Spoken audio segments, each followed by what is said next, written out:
you can just start recording the session. Already started. Bismillah, alhamdulillah, wa salatu wa salam ala sayyidi khalqillah. Thank you all, for joining us. Inshallah, we can say the last session in this workshop. I'm really happy to see all names in the participants, and I wish the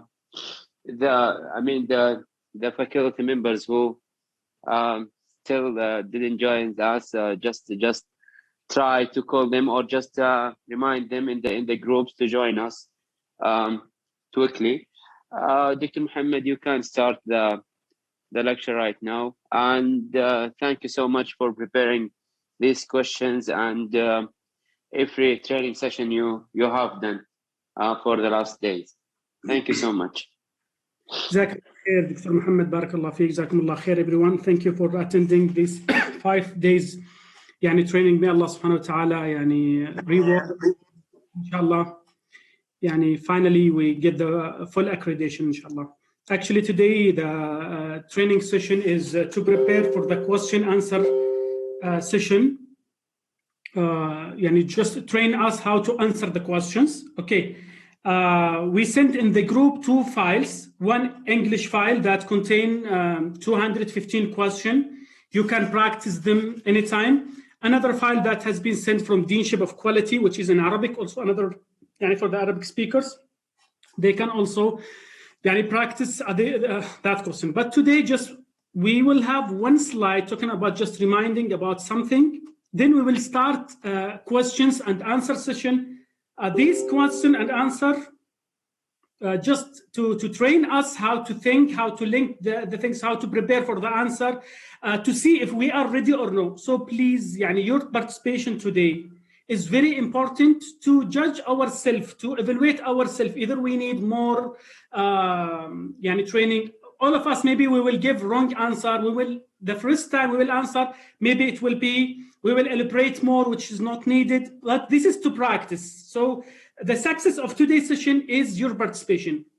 By the way, today questions is different from the questions that every day we just give it in the training sessions. It could be more specific. It could be based on a real visits and real recommendations. So we need to see if we are ready for sudden questions or questions that come out of our thinking. So, please, your participation today, chat, open the mic, anything is really will be valuable for this session and for the accreditation, inshallah. Just some techniques you can add more just to remind you how to answer the questions. This is some techniques. You can add more. We can discuss. I will open anyone to add any technique. The first one, we'd like to practice, we'd like to see it in the answers. It should be a short answer as you can.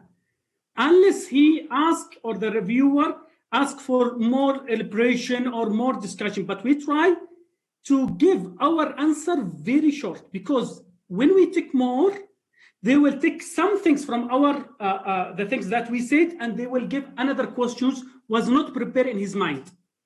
This short answer, we try to have the main points. He asked, okay, what is the procedures, policies for example, updating the curriculum?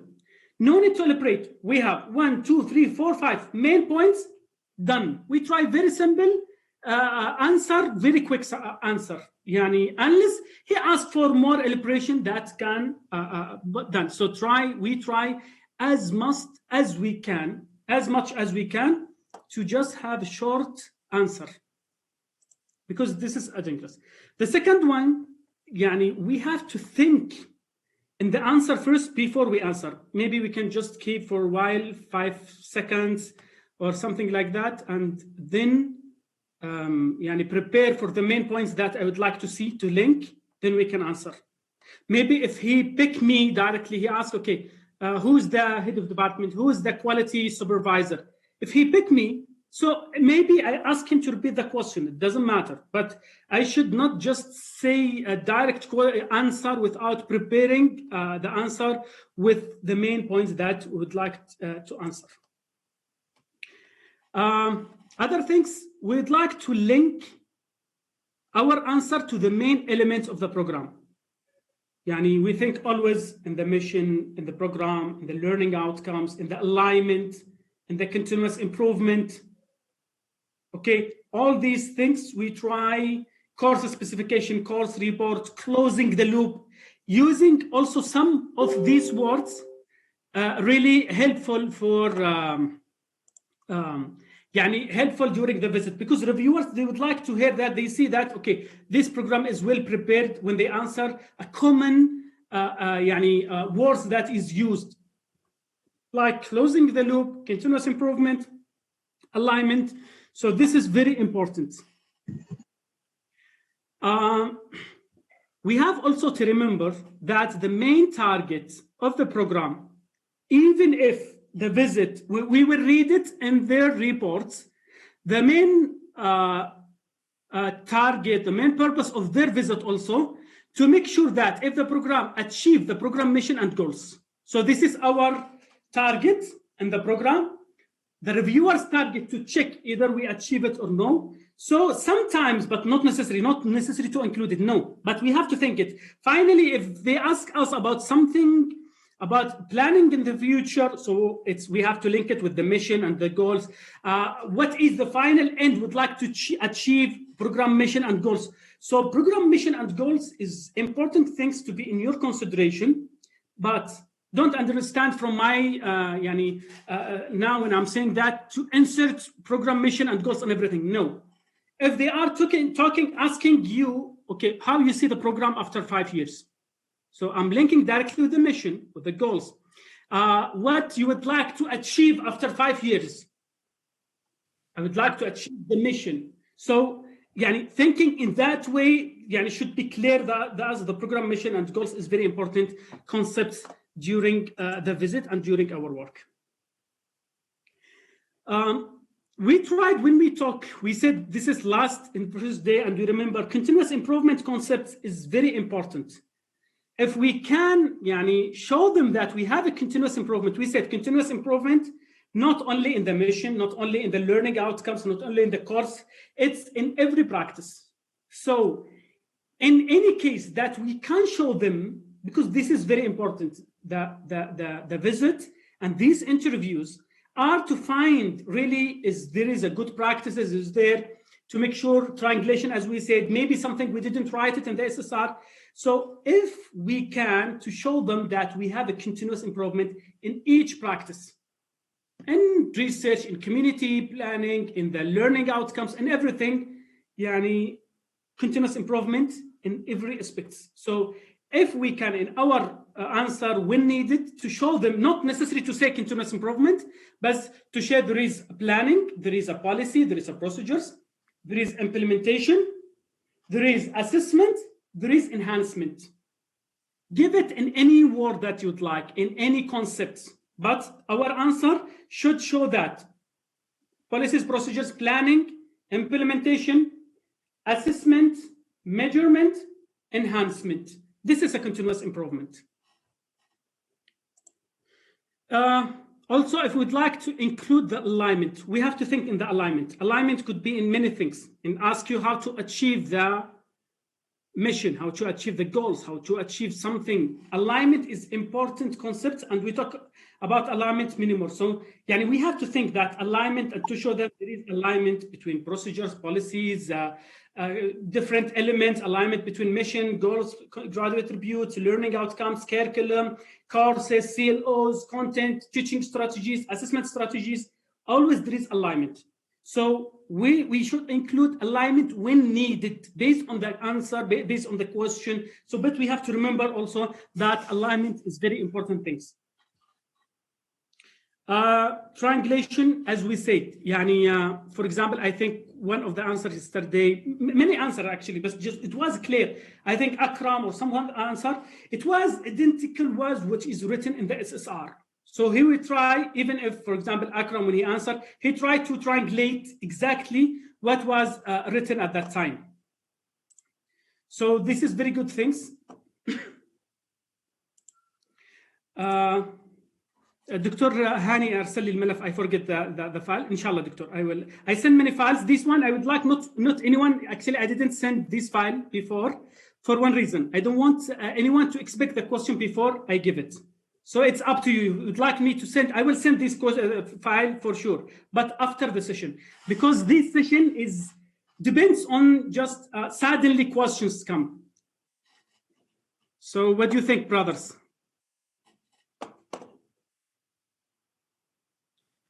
الله يجزاك خير يا دكتور، لكن انا لاني اكتب نوت على نفس السلايدات فابد كما تحب. انا برسل لك تحت الطاوله يا دكتور ولا يهمك.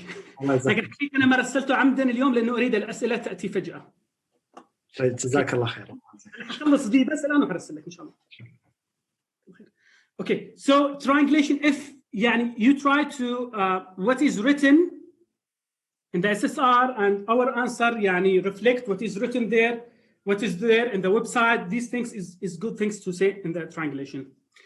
Last things, again and again and again, our answer should be evidence-based answer. We should not يعني give answer without evidence, or we don't know that there is evidence, or it's not really implemented. We have to say the truth. Okay, is they ask us, we have to say that. Okay, don't give or volunteer information. Don't give our weaknesses. Everyone knows that we are not full. We have our weaknesses. Don't volunteer our weaknesses. But if he asks about something, don't say something is not there and you say it's there. So this is very important. If anyone would like to add any technique can be useful, maybe I forget. Dr. Yusuf, تفضل. السلام عليكم ورحمة الله. الله يجزاك خير يا دكتور محمد. This is very good strategies and techniques we can use while we are answering questions. I think one of the most important techniques is also using keywords. I think it's very important. For example, I have written some of the keywords here. I might share it with you later, inshallah. You can share it if you'd like now. I can stop sharing if you'd like to share. Okay. I'll stop sharing.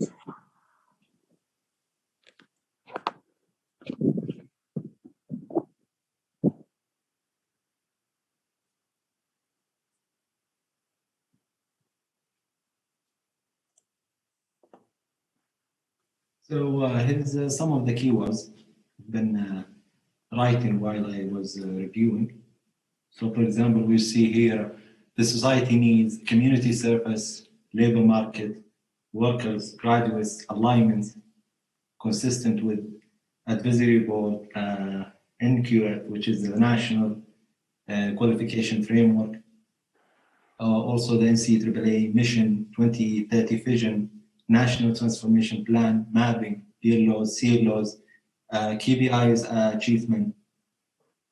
We can also see evidence triangulation, program goals, assessment plan, program improvement plan, program committees, feedback, academic advising, measurable, achievement target, learning resources, student support, alumni, mechanism, knowledge group, course coordinators, orientation day, career day, alignment, annual report, 5 years review, continuous improvement plan, SSR, actual external and internal target benchmark, and research plan, and others. So this could be very useful while we are answering questions. It will give us an idea about how we can direct our answers. I think it's very important to maybe leave a note on your desktop. This could be helpful. Also, if we use some of the main key charts, so it can help us. So these kind of notes I use while we are seeing the lectures by Dr. Alshargabi. I have the university mission, college mission, department mission, and program mission, all together in one table. So I can remember them and I can read them very quickly. Dr. Let me just interrupt you just for a second. Thank you, Dr. Yusuf, for this amazing keyword, mashallah, tabarakallah. asking you, I mean, kindly to share it with the others in the groups.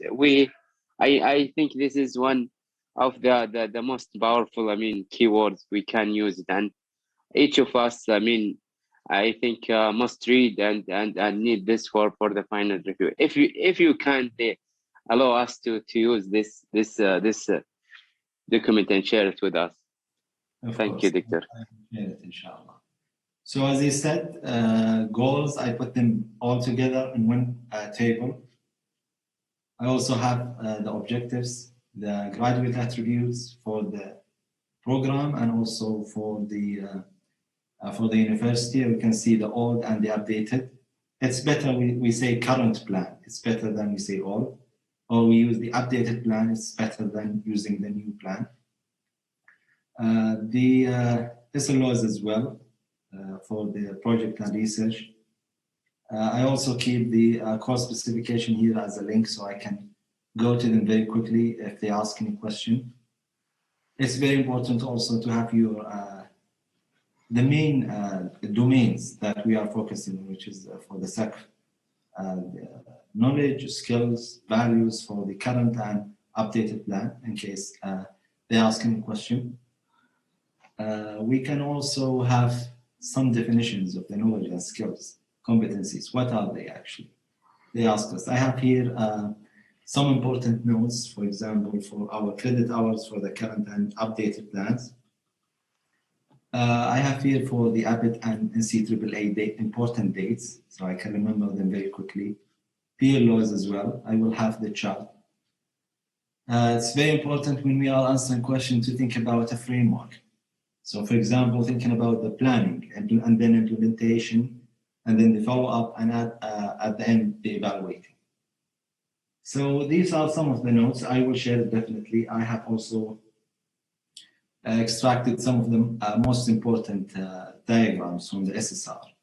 So it might help me to remember it very quickly and think about it while I am answering questions. So I will definitely share it with you, inshallah. So hopefully this is going to be useful for everyone. For sure, Dr. Yusuf. Yani, mashallah, tabarakallah. Yani, it's a great job. And yani, mashallah, tabarakallah. Thank you. This is our inshallah answer to the final questions. Thank you so much, and just we are waiting to share it with us. Thank you, Dr. Yusuf. Thank you for hard work. Allah Hafiz.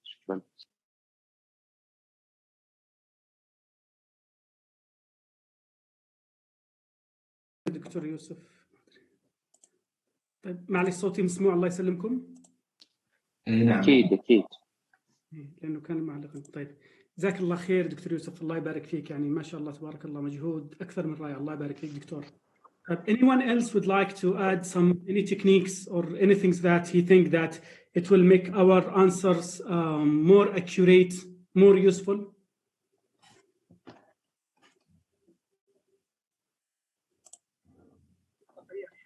Excuse me? Assalamu alaikum. I have a question. In the visit, when they ask any question, they will choose specific person or will be general for anybody can answer that? جزاك الله خير دكتورة. يعني both cases could be happen. Sometimes they choose a specific one. يعني for example, head of department, head of the standard, dean, deputy dean, head of the research. Normally, they would like to give direct question. Deputy dean, they give him the direct question. Sometimes they select him by name. Sometimes they will ask who is responsible for that. Then they will elaborate and talk to him. This is the case when they select. Sometimes during, for example, faculty meeting interview, sometimes, yes, they will if they just see that just only 2 or 3 persons answering, they said, okay, you have to stop, please don't answer again. Then they will select one by one. Some of the reviewers, they are so tough. Sometimes they said, okay, you talk more, please, you have to stop, we ask another one. They select. Or sometimes, okay, can we hear from another one? Can I hear from you? Can we hear from Dr. Blah, blah? So both cases could be happened. Thanks. طيب جزاكم الله خير. We will go question by question. The first question, and this is يعني questions came in some way. How, with clear illustration, the mission of the program, of CS program, IS program, is consistent with the mission of the institution and the department?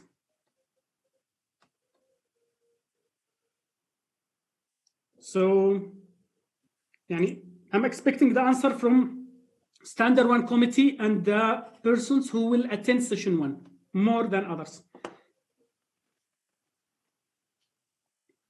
Okay, let's hear from the Standard 1 members and head of standards, because I thought that the question is going to me, but let's I mean just hear something from them. Dr. Akram, Dr. Maimuna, or their members in the Standard 1. But it should be with a clear illustration. So I think, yeah, I think the session 1 will be joined, yani, for sure. So, excuse me. Yes, doctor. I was wondering when you asked me to make a clear illustration. Does that mean I can share my screen and show them something? Yes, you sometimes they allow you. Yes, in some visits they allow you. You can ask the chairman, okay, if he allow you can share.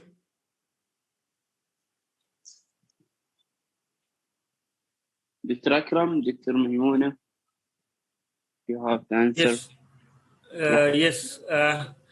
This question that is related to the criterion 1 of the mission and goals standard 1, and we have prepared one matrix, and that matrix explains the consistency or mapping of the mission of the program with the mission of our Najran University and the mission of the department. So if we first map the mission of our department mission, that mission of the computer science program or IS program, it is having the 3 main elements. The first element that is based on the quality of the education. Second element of the mission of the program is based on professional activities and professional development. And this third one that is related to the community. So we have the matrix. We can show them if they ask that this is already given in the SSR. So we can show them that this is the mapping. Our mission is mapped with the department mission and also the Najran University mission. Okay, thank you, Dr. Mohammed. Just to clarify, I mean this answer. Do you think like when we do alignment between the program and the department, or between the program and the mission college, or the college, or the mission of our college? Like we can say, okay, here's the our department elements. It's based on the education, community service, and professional activities. And here's for our college mission, it's based on the teaching and learning, and the research, and the community service. And there is a alignment between them. And what do you think? Doing the alignment between the college missions and the program missions, or just go to the alignment between the program and the department? Yeah. Jazakallah khair, Doctor. Actually, the criteria is asking to do 2 types of alignment. One, with you either aligned with the department or college, then other alignment with the university. So we have 2 alignments. For university, this is for sure. Then they give us the option in the criteria itself. You can see department/college. So either you choose department, you choose college. If we choose department, this is correct. If we choose college, this is correct. Okay, but the answers that we delivered are correct, or yes. what did? Yes, Akram question is very clear, very nice question.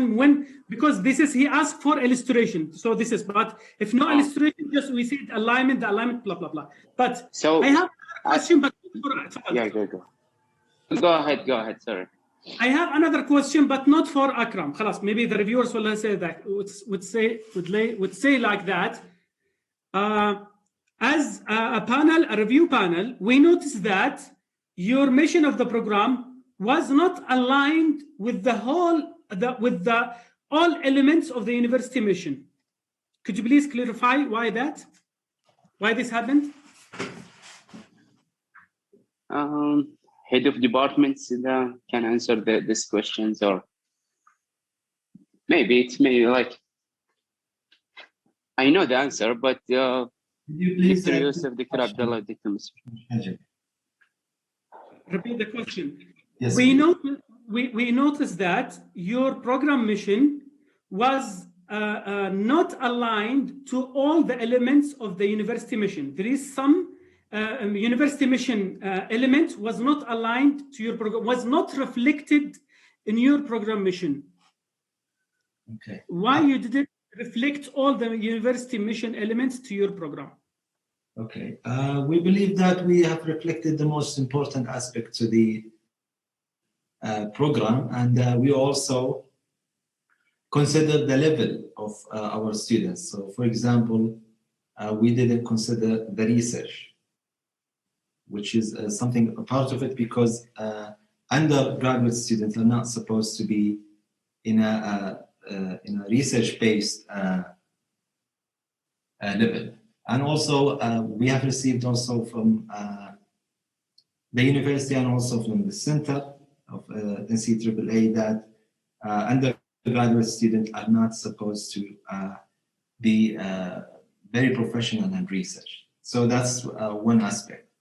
The most important aspect is also considering our own mission. So we suppose that each program has the flexibility to choose and reflect also the most important and essential aspect in the mission. So this could be an answer for this question. If you think it's not appropriate, or I should at least delete some of the section that's regarding to research, then please guide me in the feedback. Jazakallah khair. I will hear from Dr. Hani first, then we'll discuss. Dr. Hani? Thank you. As Dr. Yusuf said, the program mission it has been covered by at least one element of the university's mission, and we make sure like all the missions of the program are covered by one of the elements in the university's mission, which is applicable to our mission. Can I try to answer? Yes, Dr. Mohammed, we'll hear from... Yeah, but I think based on the recommendation that during the institutional accreditation process, we received like a recommendation from the ethics or the NCAAA that ask, I mean, the programs, the undergrad programs, all undergrad programs to modify as the continuous improvement, or to only focus on some elements of the institution without considering the research. I think this is one. This one could be the answer to this questions, because we have the evidences, and we have, as you know, we have like the muamala that submitted by the Vice Rector of the Development and Quality, and this and we have these evidences with us, so we can show this one to the ethic reviewer or the panel. Thank you. Jazakallah khair. Right. Also, Ghassan, he said in the chat, this is normal. As a program, we will reflect some. However, department reflects all. Okay. Sister Naila. Assalamu alaikum. Our college, our department, basically college and college mission, it has all teaching and learning, research and community. So we are inside our college, and our mission is having 3 elements. So I think as college is having main alignment with the university mission. So we are under the college. Jazakallah khair. Dr. Yusuf? I can add something here. I think we have covered most of the things that's in the university institution mission, except only two things. That's the research and the partnerships. So I already provide the answer for the research. It's really hard to think about something with regard to the partnerships, but I think we can say that's based on the regulation of the university. If we want to make a partnership with any local or regional or global institution, then it should be through the institution, not the program directly. But Dr. Yusuf, we can say in this point, like we have like a community service, and we mentioned this, the community services to our program mission, and this could be part of the partnership that we have with the community. This is what I'm thinking right now. Maybe I'm not I'm incorrect, but let's hear something from Dr. Alshargabi and to just give us the optimal answer to regarding this question. There is no optimal answer. This is your answer. But let's hear from Akram.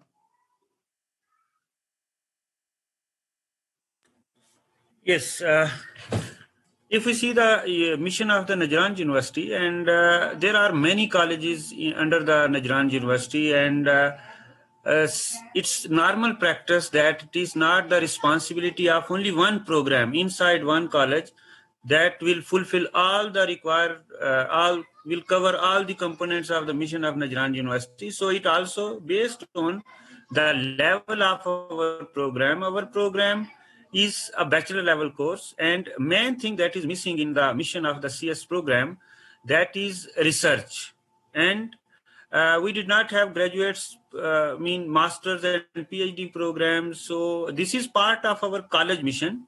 This one missing element that is part of in Najran University mission. So this will reflect in our postgraduate programs. So this is, and collectively, when all the colleges, all the programs under the different colleges, they will achieve the mission of the university. Something, Dr. Alshargabi. Dr. Yusuf. So with regards to the research, because this is a very crucial point, we can also not only talk about students, but also we can talk about faculty members. So research based on the institution mission is considered in our program for the faculty members. So we have a research unit in the college, and we have a research unit in our department. So that's considered for the faculty members. As it's stated in the university mission, by the development through conducting applied research in a general context, not only for students. So that could be a way of considering research in our program. So a program is not only for students, but it's also for the faculty members, as it's in Standard 5. We will comment about that. Ghassan? Thank you, Dr. Mohammed. Actually, I think some answers is going in details because this is general questions. I don't know why we go to research and our mission is missing research and we speak in details about this issue. Whereas the questions was just why, spoke general things. So I think the typical answer should be also general. This is my opinion, because if we talk in research, they may don't know about this issue, whether our mission, just assume. But once we discuss this issue and research, and they will focus on this in our answer. Thank you. Jazakallah khair, Dr. Ghassan. Jazakumullah khair. All answers, mashallah, tabarakallah, was perfect answers. In my opinion, just only two comments is up to everyone. The first one for the the letter that we have from the university and from NCAA, I believe we should not mention this point unless they are, يعني خلاص, it's last card that we have to play. For example, they said you have research, they are not agree with us, then we can use that, not from the beginning. This is my opinion, and it's up to you. So we cannot just, we don't want to open any door that is closed. We'd like, because finally they said you are the program, you have to design your program based on what you feel the needs of the community, the needs of the graduate, the job market. So even if they give you this letter, which is against your needs and your culture of the program, you should not, you have to relate to that. So I believe, and it's up to you, we have to use this card, which is the letter from NCAA, as the last card, and we should not mention it. It's up to you. Unless they خلاص, no way. This is the first one. Second one, as Dr. Ghassan said, we know that there is no research, but not need to mention that this about research, because ممكن بالمثل العربي اللي على راسه بطحة يحسس عليها، احنا خايفين منها فنقول لهم عليها. So I think maybe we'll not mention unless actually the second question was about the research, because it's very critical issue, and we know in some universities they mentioned a recommendation about this one, and because they couldn't show that. The third thing that we have a department, and our department mission is written in the SSR, and the department is having all the domains mission elements: research, teaching and learning, community contribution, partnership, consultation, and it's already mapped. And as Akram said, that the mission of the university will be covered from all the programs, not just only one program. We are bachelor programs, so we are the one who identify our identity at the level of the bachelor. But then the department will have master, PhD, that will focus more about research, partnership, and so on. But my answer again is one of your answers. And finally, the decision is yours, the people who will be in standard one. So, Jazakumullah khair. Anyone will add something before we move? I know we take a long time in this question, but this is a critical question. And normally take a long time during the discussion. So, I'll move. I think we already answered the question. The question said here, the mission of the institution and the department has a research element. Why the mission of the program has no research? So I think now if they ask in a clear way, so we can answer what we discuss, unless someone would like to add something extra. Okay. Third question, how to ensure a unified version of the mission and all the university or the program elements is widely published and aligned and the same version, unified version.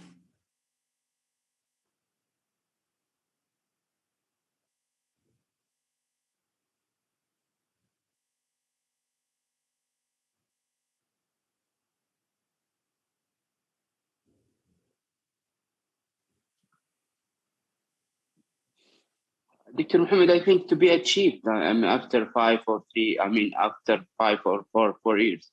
So we have to keep it widely popularized because this is the start point. Like I think this is I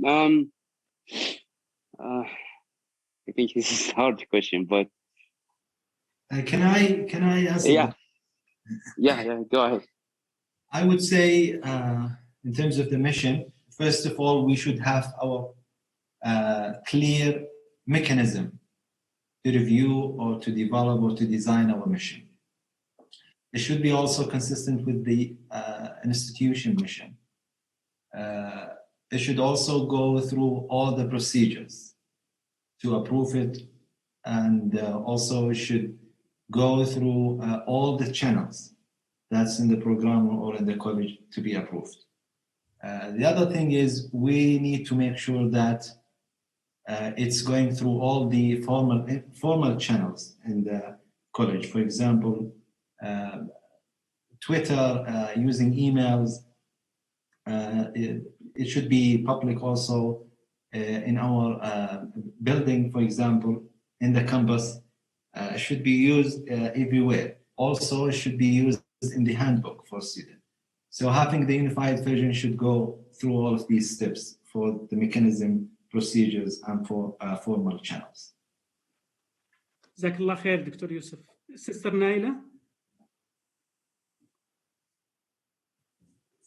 My answer is same like Dr. Yusuf answered. Actually, in the beginning, I did not understand the question clearly. You mean how we disclose it to all our stakeholders?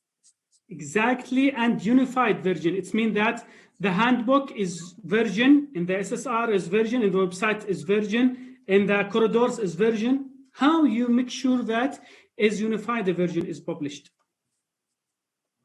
Actually, we recheck, review our things. Maybe, or we can say that we have standard 1 committee who will look after this. Okay, Akram. Yes, actually, we have one mechanism in criterion 6, I think. And according to that mechanism, we have to publish our mission and goals on the college website, our folder, brochures, and corridor inside college, as now we have Twitter also. So we have a mechanism, and according to the mechanism, we have to work. Also, there is one thing I feel is missing. This is regarding mission or goals or learning outcomes or curriculum, anything. We have a mechanism for publishing our elements, especially on the website. Maybe we didn't have it for the handbook and others, but for the website, I think we have a mechanism how to send for the publication committee or website committee. So maybe this mechanism could be raised. I'm not sure if it's written or no. We have a mechanism, implemented mechanism through Dr. Adil. We know that, but we have also to be ready. Every committee, they have their mechanism after review, they have to publish, but they have to send it to whom? So this channel should be clear. This question could be raised to any elements in mission, goals, study plan, okay? Alhamdulillah, our now, especially website is aligned with the things that, but we have to find updating, especially website and another things that communicate with like Twitter, all these things. We have to have a clear mechanism, a clear steps. If anyone would like to update, to publish something, what is this mechanism? If it's not there, I think we have to prepare it. It's there, but maybe it's not written. So I'm not sure, Dr. Mohammed, Dr. Yusuf, others, if we have a written mechanism. Otherwise, we have to prepare it as we are. Doctor, do you mean like to publish our missions through the formal means or something? Because we have a unit like in our college called media affair or something, and this is it's connected to the website committee. So when we have updates or change, so we. As far as I know, we have to submit it our documents or our information to this unit, and then they will pass it to the website committee, to Dr. Adil Rajab. I think this is one of the mechanism. We can't say to them when we ask or something. And we have just to draw a small chart that show the path. That will be a perfect answer. Some programs, they get recommendation due just only they don't have this mechanism. Excuse me, Doctor. Doctor. I just want to say something here. I think we should try to make our answer simple as much as we can. It can be simply answered, but through the mechanism. We already have a mechanism. And I as far as I remember, there we developed a mechanism to publish the mission and goals of the programs and that's I mean that's enough to ensure the unified version of the mission. That's perfect, Dr. Anwar. Dr. Maymuna, تفضلي. Yeah, I have a question regarding the version of the mission. The question is about have you changed the mission? And if you do, what change you made? And if you don't, why you didn't change it? This question is in the question provided by the university as guidelines. So I remember we have talked or discussed about changing the mission, but at the end we didn't change, we didn't include the research in the mission, but we made some change. I just want to know the right answer to this question. Have we changed the mission or not, and why, or why not, or what is the change if we change it? Jazakallah khair, Dr. Maymuna. Anyone can answer this question? This is a good question. Yeah, can I answer? Dr. Maymuna, we just modified the missions. Like we received like comments and feedback from the external reviewer, Dr. Hanan and Dr. Abdul Wadud and Dr. Ahmed Talib. They said we have to focus on the research and community services. And then when we just had a meeting with the dean, Dr. Abdullah, and the vice deans and the head of departments, we tried to modify, not to change, to modify the missions of our programs.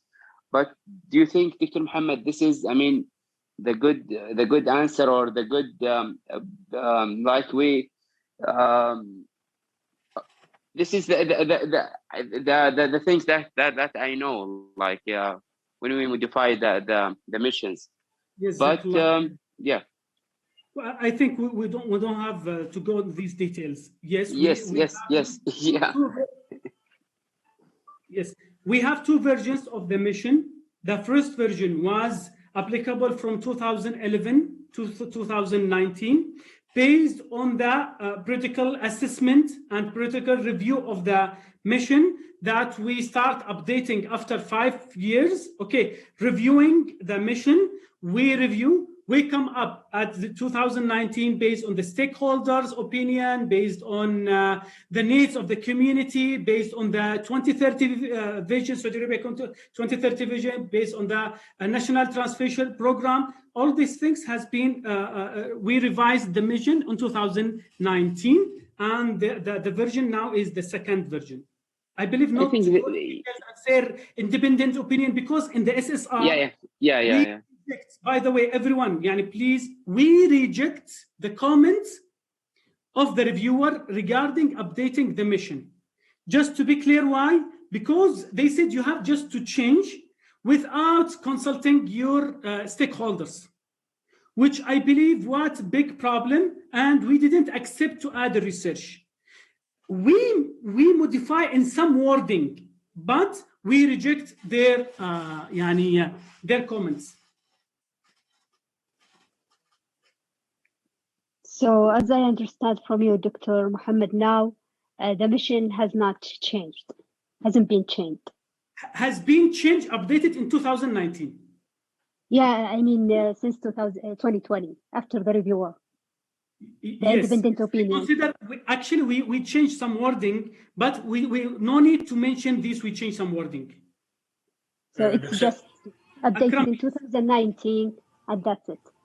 Yes. Akram, please. Okay, thank you. Yes, Dr. Alshargabi, regarding the mission, as you said that first version, it was approved in 2012-13. We started working in 2011-12, and it was finally approved in the academic year 12-13, and it was including the research community and everything. But later, we received some comments also from the initial NCAAA reviewer, and we start updating after, because our mechanism is to review our mission after every 5 years. So when the 5 year completed, so in 2016, again, we start reviewing our mission, and we have made some changes, and we have taken the feedback from all the stakeholders. But finally, it was approved in 2019 after modification, but still we did not have included research according to our requirement. So it was not required, it was not demand of our program. So current version, we start reviewing in 2016, but finally it was approved in 2019. Then this is the second version. That's perfect. Jazakallah khair, Dr. Akram. We have, okay, this, I have this question. It's very tricky, very specific question. Why PLO, or why when you assessing the goal one, the program goal one, why the program use PLOs K1, S1, S4, and the KPIs 2, KPI 3, KPI 10, KPI 11 were used to assess goal 1. Why not other PLOs? Why not other KPIs?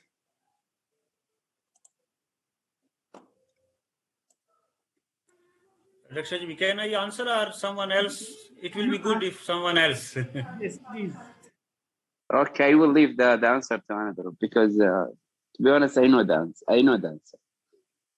Okay, is there anyone who can answer these questions? We have like a chart.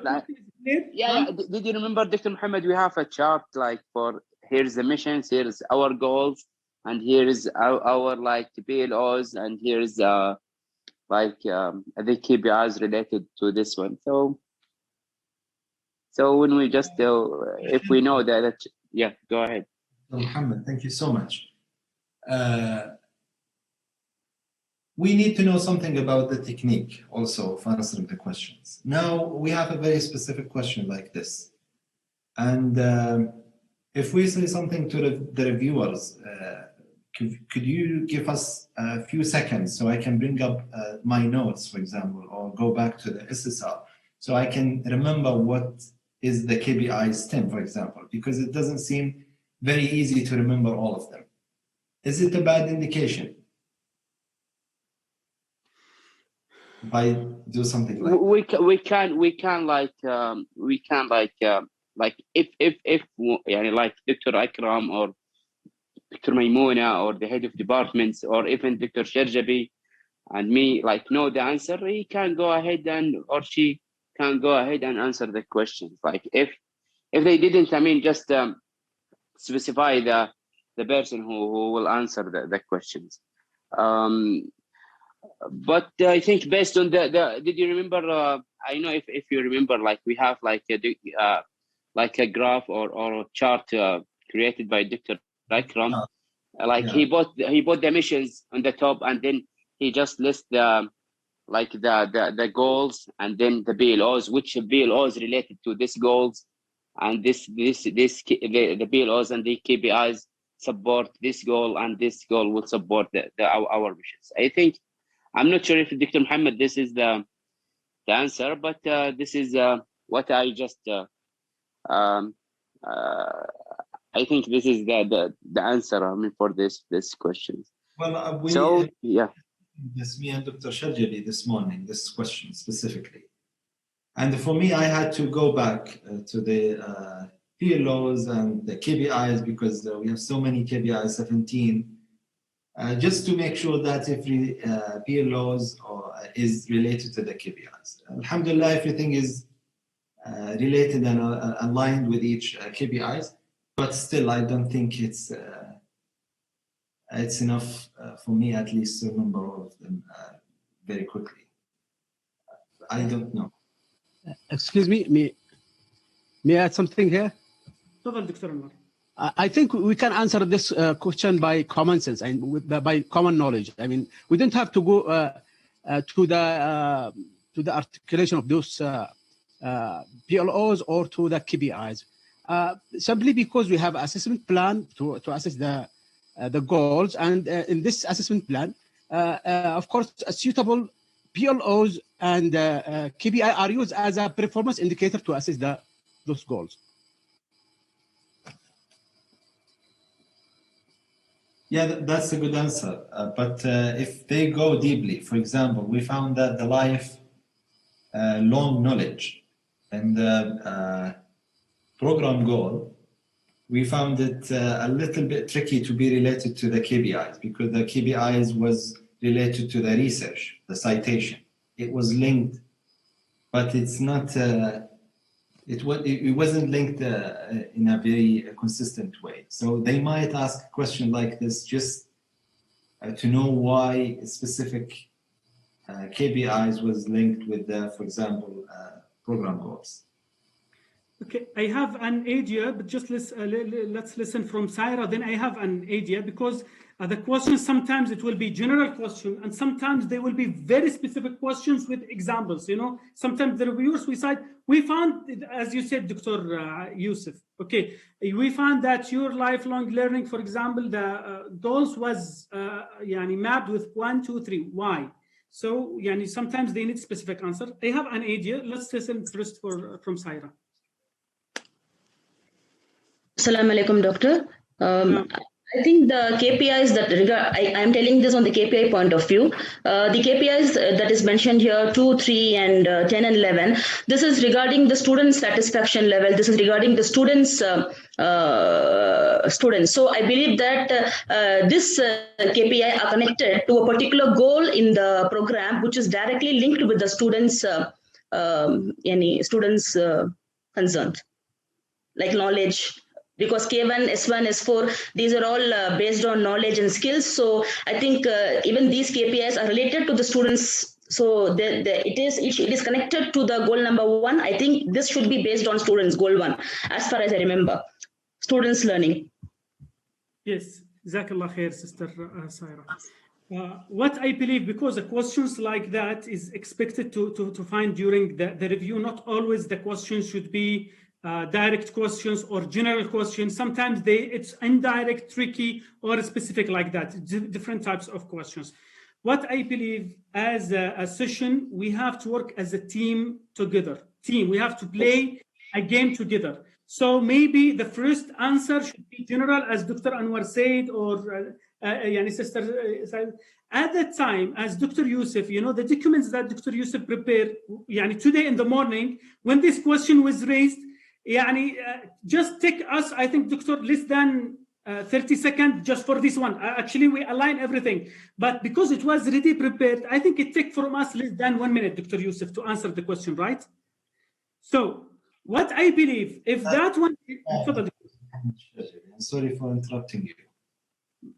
The reviewers are very tricky people. They are not going to ask very general question unless they have hidden assumptions that you don't understand this question or there is something missing here. They are not going to waste their time just to examine us whether we know or we don't know. Yes. They want exactly specific answer. For example, as we said, we use the KPIs for research for one of the program goals, and the KPIs was only for the faculty members. It wasn't for students. So they will definitely lead you to that question. That's what I know, and this is my just very humble experience from reading reviewers' comments. Excuse me. In this case, Dr. Yusuf, in this case, this question should be directed to the person or to the committee member who developed the assessment plan of the goals, and it shouldn't be for anyone. Because those who selected those PLOs and KPIs with the assumption that they are appropriate to this goal. So this is not a general question and should be answered by a specific person. Can I add something here? Yes, please. Regarding the Dr. Yusuf question, why we have mapped the KPI that is related to research with the goal? Because our goal did not have any research. But if we see the standard 2 clearly describing that if there is a research, that is research is only for faculty. And for improving the quality of the program, faculty need to be aware of the latest research, latest technology.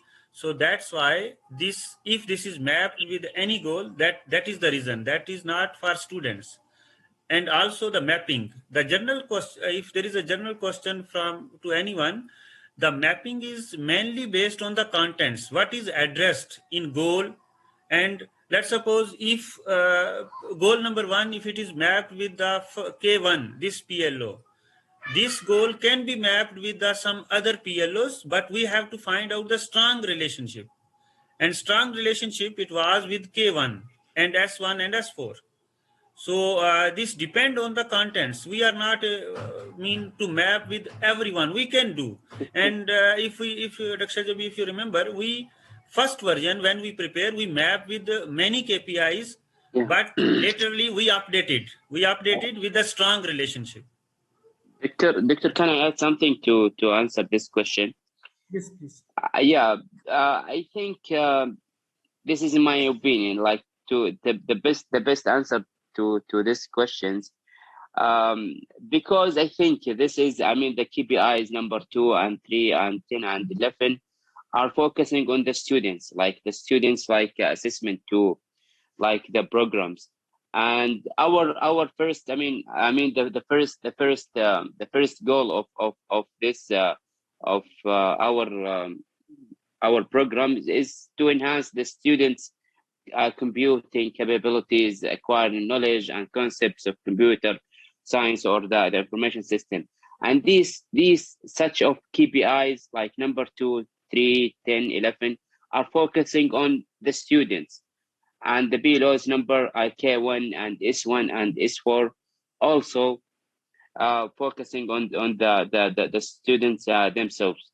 I think I start from the bottom to up, like to see, like the element of the focus of this KPIs and PLOs. I found like this are focusing on the students, and our first or the first goal of our program CS and I is also, try to enhance the students computing capabilities. I think this is the in my opinion the good answer to this. I think this is like the specific questions. I think this will go maybe to the as Dr. Anwar said, to specific person who can could answer the questions. Thank you, Doctor.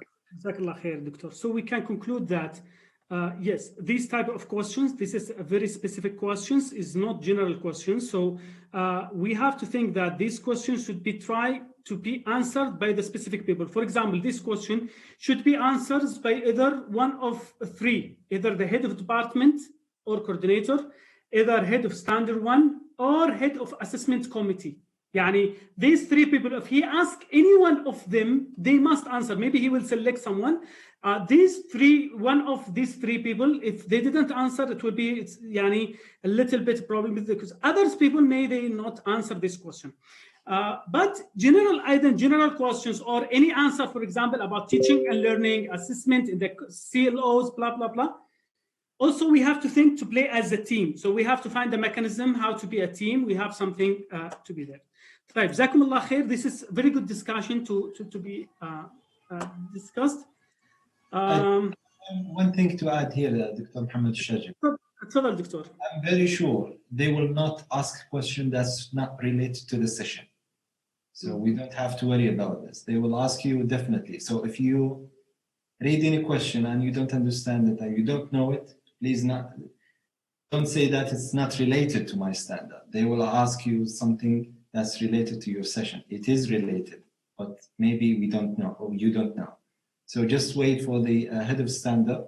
Hopefully they don't select names, but they will definitely select names. And that's what I understand. And from the validation visit, we asked him many times about this question, and he said, yes, the reviewers normally pick on some names just to make sure that everyone is involved in the quality.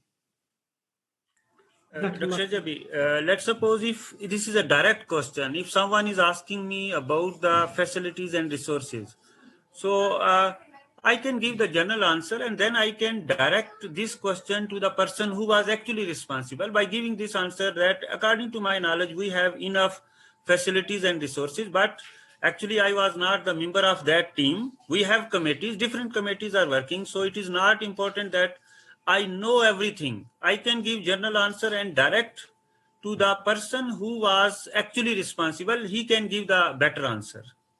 Yes, Jazakallah khair. This is what I mean. We have to work as a team. So that time I can give general question, then if you pick me, I can also assign it to another one. Okay, we cannot answer all the questions. Let's just pick some important questions. If you see any important questions, you can just pick the questions. I'm trying to go to more general questions. For example, this question: how the program develops and implements a governance structure or organizational structure. We can call it governance structure. We can call it organizational structure. How the programs developed. What was the input? What was the main things affecting designing our organizational structure or governance structure?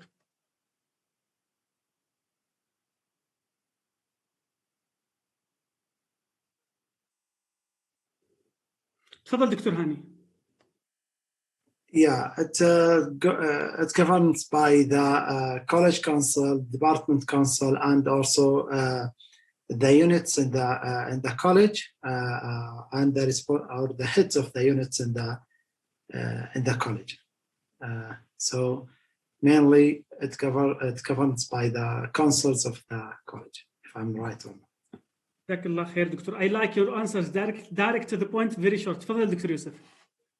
I think there are so many different levels here. We have to have our strategic planning and our organizational structure and also our operational. So this could govern the program to help that to know that the program is implemented correctly based on these different levels. Okay. Did you consider the faculty size? One of the most important, and some recommendations came about the governance structure, organizational structure, is the faculty size. What I mean by the faculty size, for example, we have so many units, so many committees, and the faculty members is a few people. So you can find the same person, he's working in 3, 4, 5 committees, and that one affecting, the program.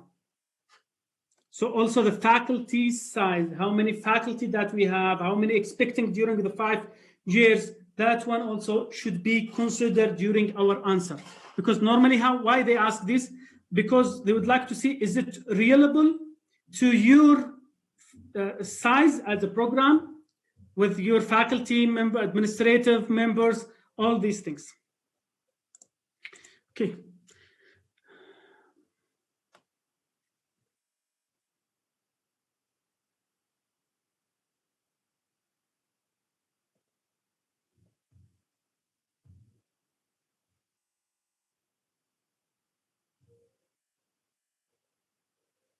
Okay, how the program assesses the achievement of its graduate attributes. Today we have a discussion with Dr. Anwar in the morning, so we can just, anyone else answer this question, then Dr. Anwar can elaborate more.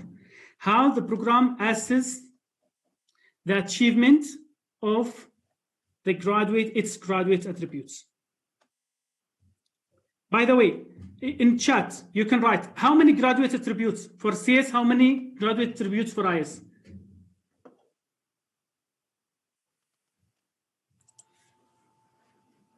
Can I answer this question? Can we? Okay. I can answer this question, Dr. Alshargabi. Okay. Assalamu alaikum. Go ahead, Dr. Turki, if you want. Please, go ahead. No, it's okay. Go ahead, Dr. Asad. Go ahead, Doctor. You were the first doctor. Please go ahead. I will go. Please. No, I would go back to the objectives and see how these were achieved. And that's one way to check the attributes. So it's kind of level of satisfaction of these objectives that we were set before coming to the program. Jazakallah khair, Dr. Turki. Okay, doctor. I think this will also be the same answer as yesterday. We are assessing the CLOs. CLOs are connected with PLOs, and program and learning outcomes are directly connected with the graduate attributes. So the assessment will be indirect through CLOs, PLOs, and then the graduate attributes. Jazakallah khair, Dr. Asad. Jazakallah khair, Dr. Turki. Okay, Dr. Anwar, you will talk, or we have another question. Why? Okay, Dr. Anwar. Then we will give the second question about these graduate attributes.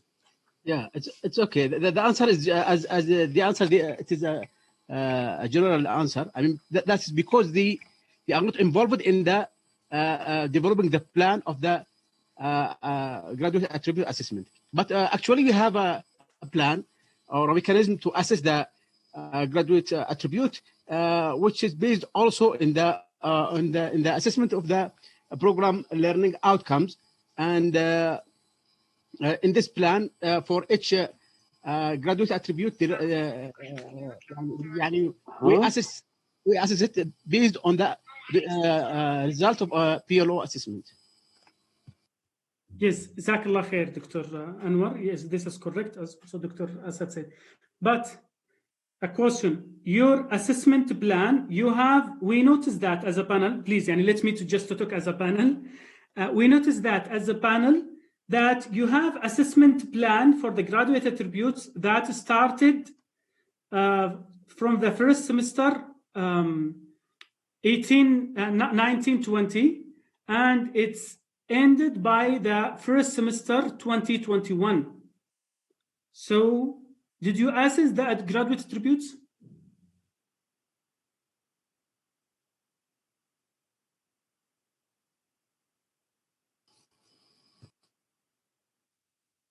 هو السؤال مش لك دكتور أنور للجميع. تفضل دكتور مانع. Yeah, I just have like one point. I'm not really sure it's correct or not. I think we have like the committee that follow up with the graduate people. So they should give an insight about what happened to these graduates after they graduate from the college. So did they get, for example, job? Were they able to involve the market or not? That's just what comes to my mind. Jazakallah khair, Dr. Mane. This is true, but this is a different perspective from assessing the graduate attributes. We are assessing the graduate attributes when they are at the end of the program. Maybe also we can follow up, and this is very critical. The point that you said is very critical, and it will come to one of the questions. Dr. Mohammed, but do you think we already assessed our graduate attribute? Because as far as I know, like even the university create like the university graduate attribute recently. So I think we start before them. I mean, so do you think the best answer to this question? Okay, we have a plan to assist our graduate attribute like for like next semester, or with the updated what do you think? I mean, because as far as I know, we didn't yet start assessing, our graduate attribute. And even the university, they created, I think 2 months ago. So what do you think the best answer to this kind of? Jazakallah khair. I will give the answer that we discussed today in the morning with Dr. Anwar.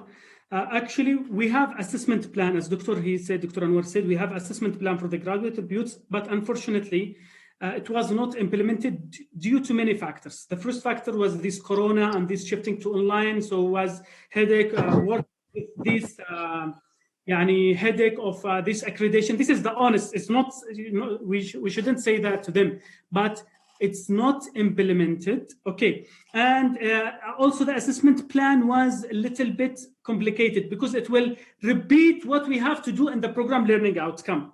So what we conclude in the morning, okay, with Dr. Anwar, that the assessment plan, due to many factors, have been changed, and we will assess all the graduate attributes at the end of the PLO assessment cycle. So we finish assessing all the PLOs, then through the mapping between graduate attributes and the PLOs, we will assess the achievement of the graduate attributes. This is what we discussed, Dr. Anwar, in the morning? Yes, good way to answer, I think, the question. Yeah, I like. Anything to add, Dr. Anwar, or I give all the things that we agreed? Dr. Mohammed, can I say something here? Yes, Dr. So if I ask you this question, your, let's say, requirement, are they aligned with like labor market, like in the kingdom, like professional market? So that's, I think that's one way to kind of map your graduate attribute to the market. Are these valid assessment? You mean assessing if, okay, that one you said, if is it reliable, you mean? Or yeah.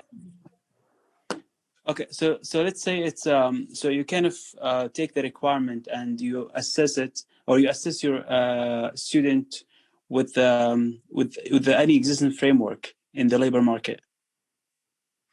Okay, we have two different concepts. When we design this learning, this graduate attributes, for sure the community and community needs, the requirement, what is, for example, when we say the problem solver, when we say lifelong learner, all these things was input from the labor market. The labor market, they need now a graduate to be a problem solver, to be a professional, to be a lifelong learner, all this one, communicator, good communicator. They would like to be a team player. All these things, the 6 now updated graduate attributes came from the graduate from the community. However, when we assess it in 2 different ways. One, inside our program, we would like to make sure if really our students are problem solver, this one could be through direct questions, presentations, blah, blah, blah, that we do it in the program learning outcome assessment. Maybe later on, that one we have to assess after the students, they are graduate, but it's really difficult. But that one will be indirect through surveys to the labor market. So we consider did you find our alumni, our graduates, they are a problem solver, they are a team player, they are leaders, they are, and so on. So we have 3 different ways of designing these graduate attributes or assessing the graduate attributes while the students still inside the program, then after they graduate through the surveys. Okay, thanks. I answered your question? Yeah, thank you. Yes, thanks, yes. Dr. Alshargabi, I have one question. This is related to Standard 3 and what you are discussing about the future plan. I mean, after graduating, is this priority of improvement written in Standard 3 or this is just verbal discussion? This is verbal. What I said, no, for the one we said assessing from our program, that one we will do it. That one will do it. For survey, that one, it came from, maybe we will have it as improvement, but now verbal discussion. As just explained to Dr. Turki, but we didn't have any plan to do that, to be honest. We have to be, these things, I will not say it in front of the interview. Unless we have it, it's written. Just Dr. Mohammed, are you talking about the people who we can call alumni, or are we asking about people who graduated and they are workers now? Graduate attributes, now when are assessing, it's mean that they are still in the program. Assessment here, it's consider our students. Okay. But that one, I talked to Dr. Turki about something we have to do with we called it, the program educational objectives, what our students, they can do in the future. But that one, this question is related to our students who are still in our program at the time of graduation. Okay, we will move to another question. That one I think is clear. Dr. Alshargabi, regarding graduate attribute, that if they ask how many graduate attributes, so everyone must say 6, because before we was having 4. If we will go in details, they will again ask the counter question that, okay, why you increase to 6? Before it was 4. So everyone should be clear that we have 6. No need to go into the previous history. Yes, Jazakallah khair, Dr. Akram. Okay, here another question. How the program differentiates between major and minor changes and indicates the approval pathway for each type of changes.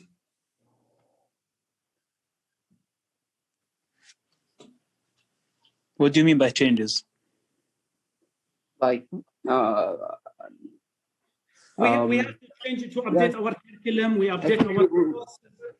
Yeah, we repeat this question. I think it's I think easy answer. Easy questions to be answered. Dr. Turkey. Yes, Dr. Hamid. Yes, this is, I mean, like the major change, like is related to the BLOs, like the outcomes of the programs, and like the minor will go to the our course learning outcomes. This is one of the simplest answer to this question. Sorry but just I want to clarify. I mean, this answer. No, it's okay. Thank you. Thank you. Thanks. If someone has like a good answer better than me, he or she can go ahead and answer the question. Sorry, doctor. Sorry, I'm trying to just. I think I went through the documents to look for this answer. I found that we have an evidence that we have a very, very general mechanism. We don't have to say very general, but they need to hear that we have a mechanism. And then if they want to go in details, we can talk about it, whether it's in the program level or in the course level. I think this could be very subjective, because you might say this is a major or minor, but the question is, how would you decide whether this is minor or major? Yeah, so I think that's a very good question. We would think that if it's affecting our program goals, our mission, if it's affecting something with the, for example, learning outcomes, then this could be a major. But if it's minor, for example, we are changing a resource, for example, a book in the, for example, for the course specification, then this could be considered as a minor change. We have been discussing this with the 20% and 80%, but still I'm not really convinced about the 80 and 20. Maybe it's 20, but it's affecting everything. So I would say if it's, we could give them an example for the minor and major changes, and we can refer to the mechanism. This could be a very general answer. Doctor, do you have the mechanism now in front of you? I don't have it, but I can show you. Just a second. Okay. Because this is very critical, as we discussed yesterday. We have to find a mechanism, clear mechanism, that differentiate between major and minor, and what is the path for minor and major. Then our answer should be aligned with the mechanism, because this is very critical. And some programs, they get recommendation due to it's not clear. It was, as we said, okay, I believe that yesterday, I think during discussion, different people, they give different thinking. It was almost, but was not, it showed, for example, for me, I was, for example, the one who present, give me indication that it's not everyone agree about this differentiation. It's subjective. Yes, controversial, yes. But you, mashallah, Dr. Mohammed, you show, I mean, the differences between major and minor, I think, in the last session. Yes, like we have a figure based on my opinion, but it's not written. Yeah, we don't. But we have like a figure to show like I think this is the mechanism to us, like when we do like a minor change and major change. What do you think? What we have to improve, because I remember that we have, but actually I didn't find this evidence. It's not clear to me. This is why I asked Dr. Yusuf. So maybe if we have some mechanism or policy that we can improve it to be clear. What is minor? What is major? What is the pathway for minor? What is the pathway for minor? But this is critical. We have to do it before the visit, and should be everyone knows about it. So, what do you think to simplify the mechanism? We'll go create like a chart or figures to show. Maybe yes, 2 to 3 pages like that. It will be in a chart. That one will be perfect. 2 pages, 3 pages. Very simple, but it's clear, approved. خلاص. Excuse me. It's all, Dr. Anwar. Yeah, I think we have discussed this morning regarding this, and I want to also talk about our view. Is that if any change will affect the mapping between PLOs and CLOs, this is considered as a major. But anything that will not affect the CLOs, even the content of the course, it can be changed. It can be changed as long as it does not affect the CLOs. Because according to the outcome-based education, the content can be, can be changed. Totally can be changed as long as the CLOs does not change. So any change does not will not affect the CLOs and its mapping to the PLOs. This is considered as a minor, and other change is a major. From the procedural point of view, I think minor change can be approved by the department council. But if any change that is need further council, this is a major change. Jazakallah khair, Doctor. And as we said, the final that I think committee needs to have a meeting to decide it finally, to be written, and then approve it, inshallah. Right. This question, this is a general question to everyone. Maybe other questions was a specific question. How the program is checking the program and course report as are completed in a thorough and detailed manner to provide useful information for improvement.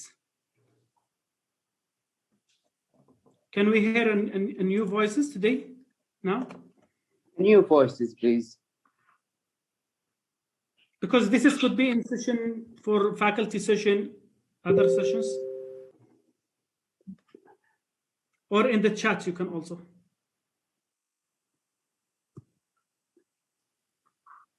Actually, I have... Sorry. Yeah, go ahead. You are working in standard 3. Yeah, I have one concern regarding the CLOs, and sometimes the CLOs is specific to certain application or program languages or something. It is, and you find yourself you want to take some modification, and you find out the CLO is not helping. I'm not sure how we can handle this. For example, you have let's say you have a user interface, and you're teaching students something about user interface, and find out other programming language or other application may be useful better than the one is already using, and then you find yourself the CLOs specifically mention that programming language, specifically mention something, and then you find yourself you want to change the content related to something, and then you have to end up changing also the CLO. My question is, can you make the change in CLO itself and you still consider yourself still in a minor change? Jazakallah khair, Doctor. That one will be clear, inshallah, on the mechanism. But as we discussed before, even if we discussed today in the morning with Dr. Anwar, if you change, for example, you find this is specific or the writing of the CLO is not appropriate or need just a modification of that, but this modification of the CLO will not affect the program specification. It will not affect the mapping between CLOs and the PLOs in the program specification, not in the course specification. That will be considered a minor. These things, inshallah, that mechanism should be clear for all these issues, and to be not just in my wording, it should be a mechanism clearly. Mr. Ibrahim. Yeah, Mr. Ibrahim. Yeah. So to answer this question, I think we assign the coordinator for each course. So the responsibility of coordinators to check the course reports and to check the reports itself, and whether there is some updates or any changes to be changed by the instructors to take care of. Jazakallah khair. Jazakallah khair, Ibrahim. Assalamu alaikum. Salam wa rahmatullah, Doctor. May I add? Yes. So regarding the course report, we have examples from our course report, and I can mention the subject's name and the year where there was students were complaining. The next semester we did something. For example, in some semester, students said they cannot relate the practical part with the real life implementation. Then in the next semester, Yahya Al-Mazini, thanks to him, he took them to a visit for the data center of the Najran University. And all that is written. So this improvement, this implementation. Thank you. جزاك الله خير يعني جزاك الله خير دكتور مجدو for that, but I think this is very very very specific يعني answer. جزاك الله خير. Sister yeah, go. She answered effective task distribution mechanism in the program. So there is effective task distribution mechanism, and she said APR annual program report working committee. It's distributed committee, so they have their review and make sure that it's completed and useful manner, and course coordination for the course report. Sister Naila, she said we have recommendations, priorities for improvement in the course report, where every instructor is mentioned in his course report. But the question here, how to make sure this is a complete information, complete course file, useful information, not just only repetition. Can I share the document that I was referring to? So yes, go ahead, Dr. Yusuf.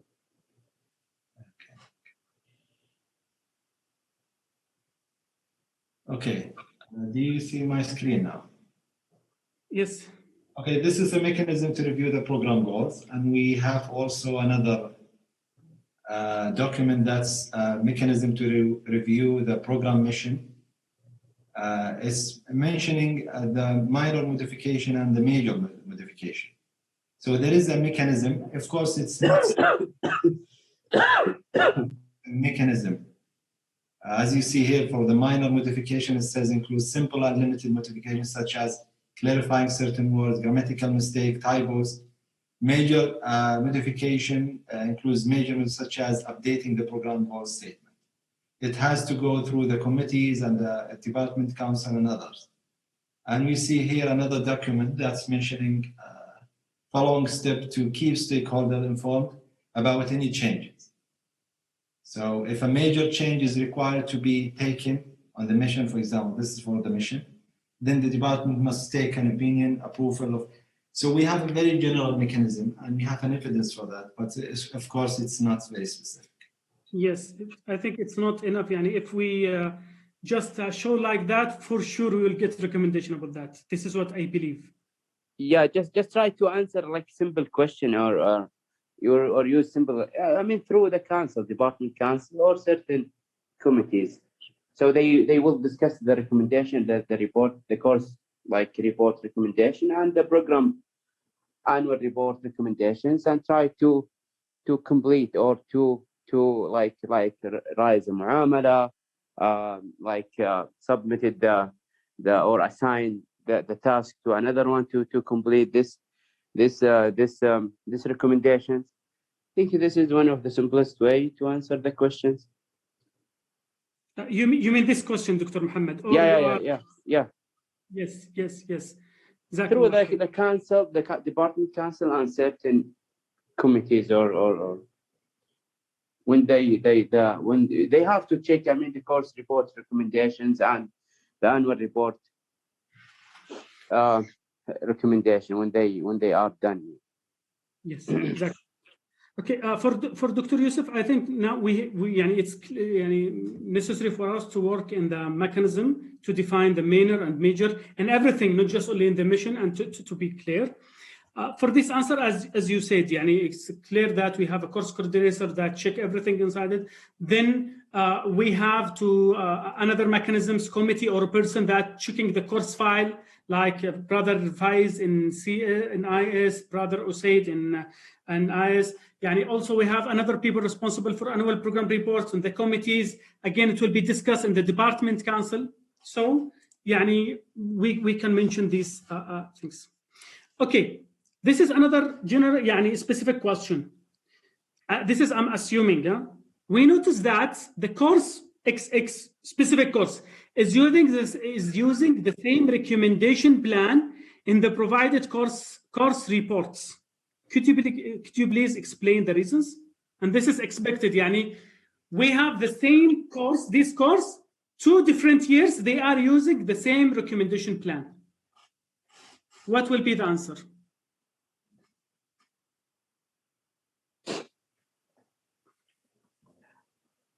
If they found really something is clear, it's a clear mistake that we did it. Like why we repeat the recommendation? Because I checked like most of the course report and they are repeat the same recommendation. Yes, this is why I talk. We update the course report, but finally we are not sure still or no. So expected to find some course reports are the recommendations are repeated.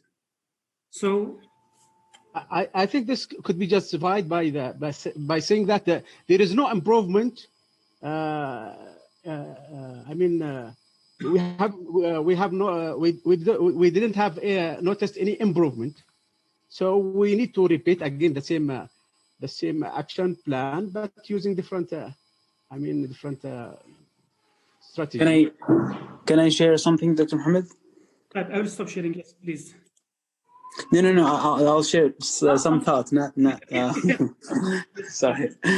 Well, I think part of it would be like we still have the same problems, like English problems. It's a common problem, and we repeat it over and over. So we still have the same student, we still have the same education. So it's a long-standing problem. So that's why it hasn't been gone. I've seen it in different reports that the instructor recommend that English is a major problem, which is true. I mean, if your curriculum is English and your students are not competent in English, you still have the same problem over and over. So I think that's one of the challenge. That's why we see the same recommendation. Also the equipment. So let's say we don't have equipment. So if we did not provide next semester, we will have the same problem over and over until you provide the equipment. Same goes for the software tools, etc. So I think it's reasonable, I would say, to see that this report repeats itself. If you allow me, Dr. Yusuf, just for a while. Dr. Anwar, Dr. Turki, your answer is perfect, but let's as perfect answer to be as a faculty to answer this question. But assume me that I'm the panel. I will ask you, okay, your answer is correct if they discuss this recommendation plan in the part of the previous year recommendation plan and they show there is no improvement, so they repeat it. But however, we found that they did not, this course report did not discuss the recommendation of the last semester recommendation plan. They never do anything, just copy paste. So there is no continuous improvement. We should find out this. We should find out these people. No, I give it here to expect something like that. Your answer is perfect answer to defend about the program, but really, khalas, you are true. But this is if they already discuss it in the previous semester course report recommendation, then they didn't find it, and just move it. But now they didn't do anything and just copy paste. Dr. Alshargabi, can I add something here, please? Yes, please. See it. If you see the course report, the English, the people who are making copy paste for this thing, there is no doubt about it. And you see that this problem we don't have in the girls' side. They are good. Their English level is good. And this recommendation we will hardly find on the girls' side as per their grade because they are doing good. But from the boys' side, you know that we are having the problems for the preparatory year. They are not well prepared for the English from the preparatory year. And we do not have also English courses in our curriculum to improve it. Most of the bachelor's program have some basic English courses to improve, but we don't have it. So this recommendation we are facing every semester. That is why the instructors are putting this. So I think this is at least for the English, it is justified. Jazakallah khair. Dr. Yusuf, tafadhal. I have answer for you. Tafadhal, Dr. Yes. I don't think it's a problem if we repeat it every year. This is not the problem. The problem is, what did we do about it? Do we have an evidence that we tried to contact, for example, the English college to give us some courses? If we have an evidence or email or muamala that we are asking for help, we are doing some courses for English, that's what they are looking for. They are looking for what are we doing about this problem. It doesn't matter if it's repeating, if we are repeating this every year, every semester, forever, it doesn't matter. The problem is, what did we do about this problem? Are we going to transfer it or not? Yes, closing the loop. Is really we close the loop or no? Okay, just let me discuss. I'm sorry, Asad. Is it good to mention this problem? Asad, you mentioned this as here as a discussion, or you, for example, it's I give it as a good example that shall we raise this issue during the interview about English problem and blah blah blah? What do you think? Yes, we should. We should. This is the one of the drawback that we are facing, and we should not be hiding it. But shall we mention it if they didn't mention it? No. If they are not going to mention it, we are not going to mention it. But if they are going to talk about it, then we should answer it. Yes.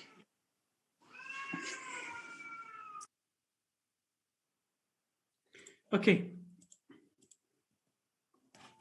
Dr. Alshargabi, I want to add something here.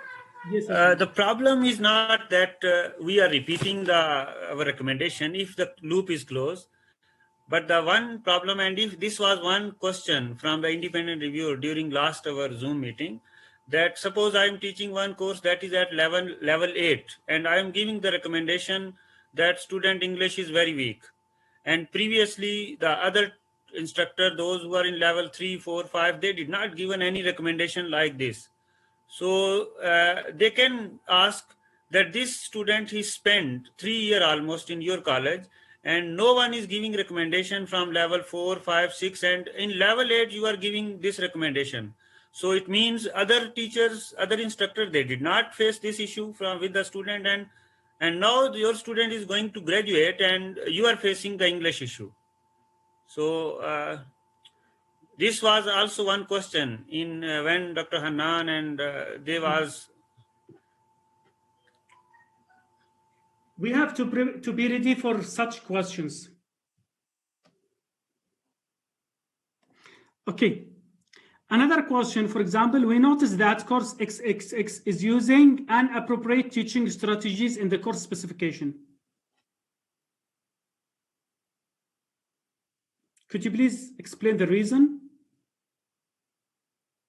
It may not be the same way, of course, but they will give, okay, you are using an appropriate teaching strategy. Like what, Dr. Mohammed? Can you just explain, define, or give an example of inappropriate strategy? Okay, I will give an example. For example, this is, okay, for example, in the course XXX, the CLO for example, S2 or let's say C3, is working effectively in team to accomplish a course project. Okay, database project, for example. The teaching strategies was lecturer only. Yeah.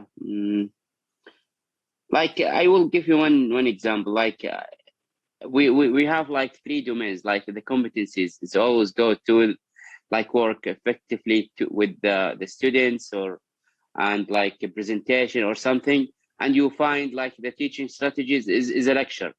This is not, I mean, good way to like assist your this like BLOs or we can say CLOs with the lecture, only lecture. So you have to use like graduation or the project or presentation or something like that too.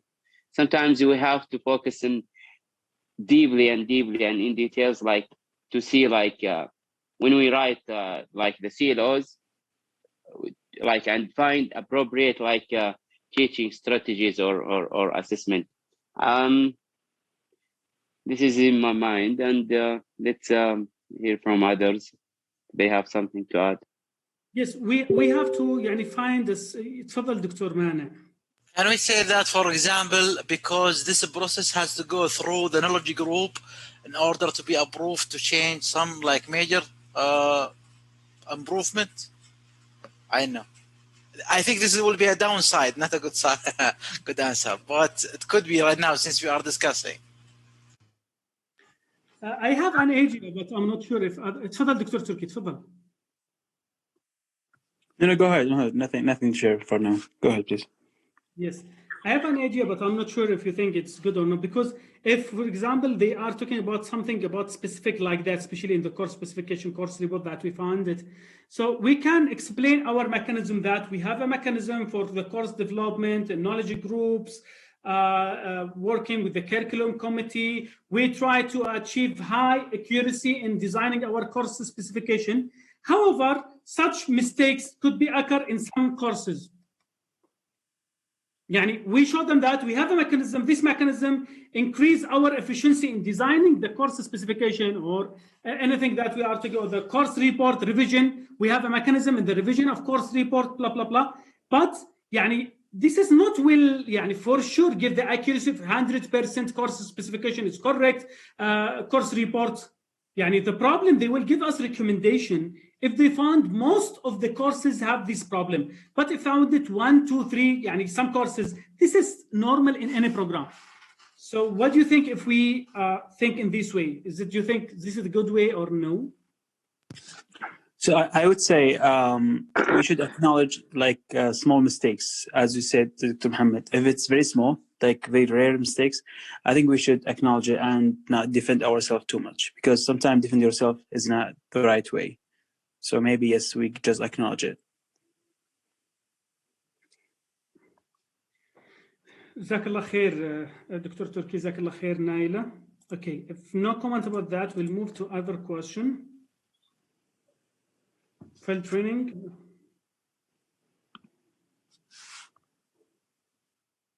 Okay, this is a very good question to everyone. Good question to everyone. How the program ensures that a timely, constructive, and actionable feedback is provided to students against various formative and summative assessment tasks assigned.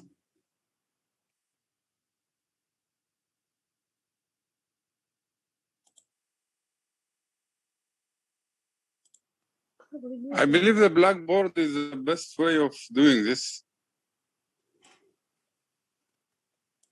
Okay.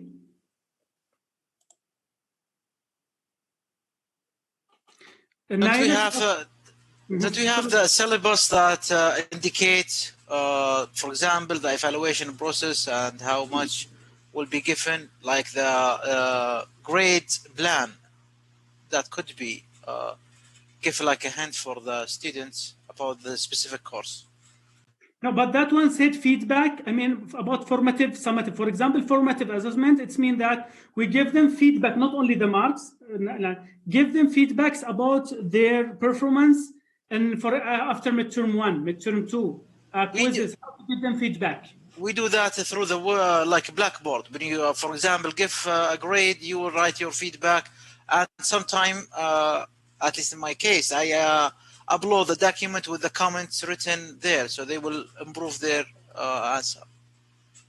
Okay. Yeah, I think before COVID-19, we used like a mechanism, like we give the marks and the feedbacks through the advisors. Like the advisor meet the students to give them the feedbacks and something. This is related to the formative or the formative assessment. So yes, yeah. Yes, Dr. Yusuf. We have a very clear example for this. While we are assessing undergraduate projects, we have 3 sessions during the semester. So students will be evaluated based on the presentation they give for their projects. So that could be an actionable feedback and constructive feedback to students to improve their performance in projects. Jazakallah khair, Dr. Yusuf. Actually, I agree with the 3 answers, and these 3 answers are correct, but we have to use it in the right way. For example, before COVID-19, as Naila, she said, Dr. Mohammed said, and Dr. Ghassan, I was expecting that, we have a clear mechanism date. Yes, Dr. Ghassan, he said, don't say. There is a mechanism that in midterm 1, midterm 2, the instructor must send the comments, feedback to the academic advisors, then they can discuss. This is one of the mechanisms, and I think Ghassan has many evidence of that. Is that correct, Ghassan? So this is before COVID. During COVID, we give through Blackboard, as Dr. Khairi, Dr. Mani said, and a very perfect example, the one that you said, Dr. Yusuf. So maybe a combination of these three examples, that will be a perfect answer. I believe that.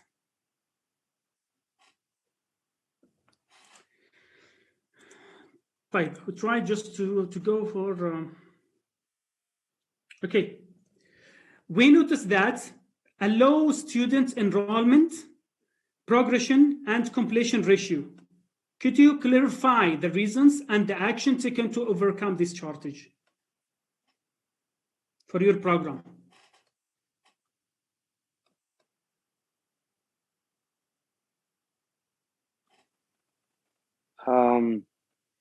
I think the head of departments or Dr. Hani can. Yes, like, this yeah. be raised to the dean, deputy dean, head of department, standard 4. Could be in the first day, it will be raised in any session in the first 3 sessions, as well as could be in the 3rd day in the first session. I believe since we are combining boys and girls, this ratio is not true. They're not short of the numbers, because the number will be combined together and make that it's not really low student enrollments. Unless we say take boys sections, that we can come to this low enrollment. But when we combine both campus, I don't think we end up with this issue. ولا تزعل. خلينا نقول البوي. I give it as example. Let's say it's boy. But Dr. Mohammed, as you know, like we like the number is increased, right? I mean, in the last two years or the last year, and like I think that before we like they discussed this issue with like the vice president of the academic affair, and then they like set a number like I think 50-50 or 30-30. Well, I'm not sure, but I think Dr. Hani has like a good answer, better than me, I think, in this questions. But like and I noticed that like the last semester we accept like 117 in the female section and around 52 in the male section. But sometimes you feel it's still like a low student enrollment, but the action we talk, we sit with the vice presidents of the academic affair, and we discuss more and more to increase the number of student enrollment, male and female sections. Dr. Hani. Yeah, thank you so much. Regarding the low student enrollment, we had this issue before, and we had a solution at that time where we have a presentation or a table, and at the preparatory year presented by some of our colleagues, and to attract students to our programs and our college. But right now we have a good number of a student enrolling to our college. We assign as from the programs, they assigned, for example, number of students in each campus, whereas the numbers to the top management of the university, and alhamdulillah we got all of them. For the progress of the student, they are everything followed up by the advising unit, and follow up with them and help them if they need anything in their during their study. Thank you. Jazakallah khair. Dr. Ghassan, before you start, completion ratio also, no one mentioned about it. It's very important. Yeah, can I answer this about the completion? Yes, Doctor. We have 2 KPIs. One is for the first year student retention rate, and the other one is for the completion rate. And both of them, we can see that there is an improvement in the KPIs achievement, and it's very clear if we take a look at the last 3 years, including this year. Perfect answer. I have Dr. Alshargabi, if you allow me. This is a side note, just because we've had discussed this problem with Dr. Hani, I think, last year. And as you know, I'm the Vice Dean now of Deanship, and I'm willing to work with you, Dr. Mohammed Hamadi and Dr. Hani, to inshallah solve this problem, to inshallah increase the enrollment in our college. So just a side note. Jazakallah khair, Dr. Turki. Dr. Ghassan, sorry, I interrupt you. It's okay, brother. One of the mechanisms that we do is to promote our college in orientation day, that preparatory year they make it. So we have evidences that we went there and we promote our schools. We try to attract students to come. Thank you. Jazakallah khair, Dr. Hassan. Actually, now is almost 10 o'clock, so I'm not sure if you allow me to continue for a while, or what do you think? Dr. Mohammed, Dr. Yusuf, and others, Dr. Hani.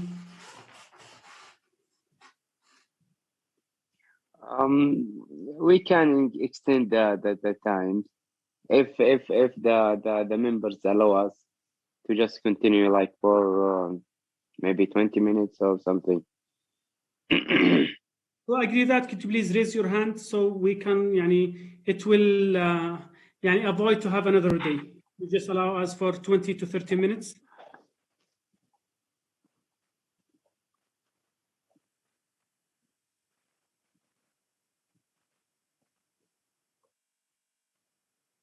Just raise your hand if you accept our request.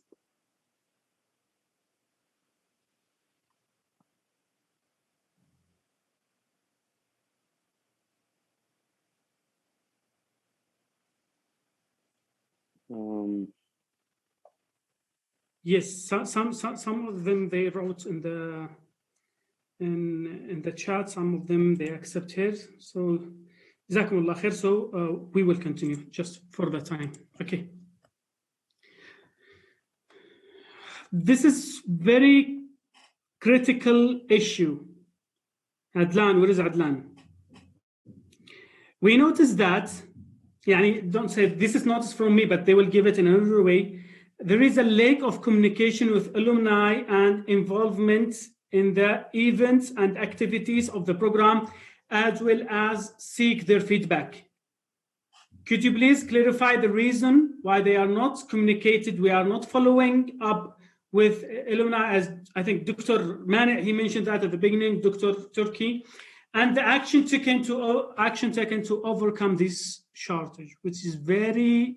I know that we receive it as one of the comments from NCAAA. We saw as a recommendation in other programs about follow-up and communication with the program alumni. What do you think? Can I answer this question? Yes, Doctor. Sure. So I think either we don't have like field training, so employer alumni, they don't have actually the clear idea about our student performance. Once we've noticed that, we like updated our plan so that we will have field training, and this will shed a light on how our students actually is good, and they can do the job in the right way. Jazakallah khair, Dr. Mani. Adlan, you are with us or taking tea? Adlan. Habib Adlan, what is the answer for this question?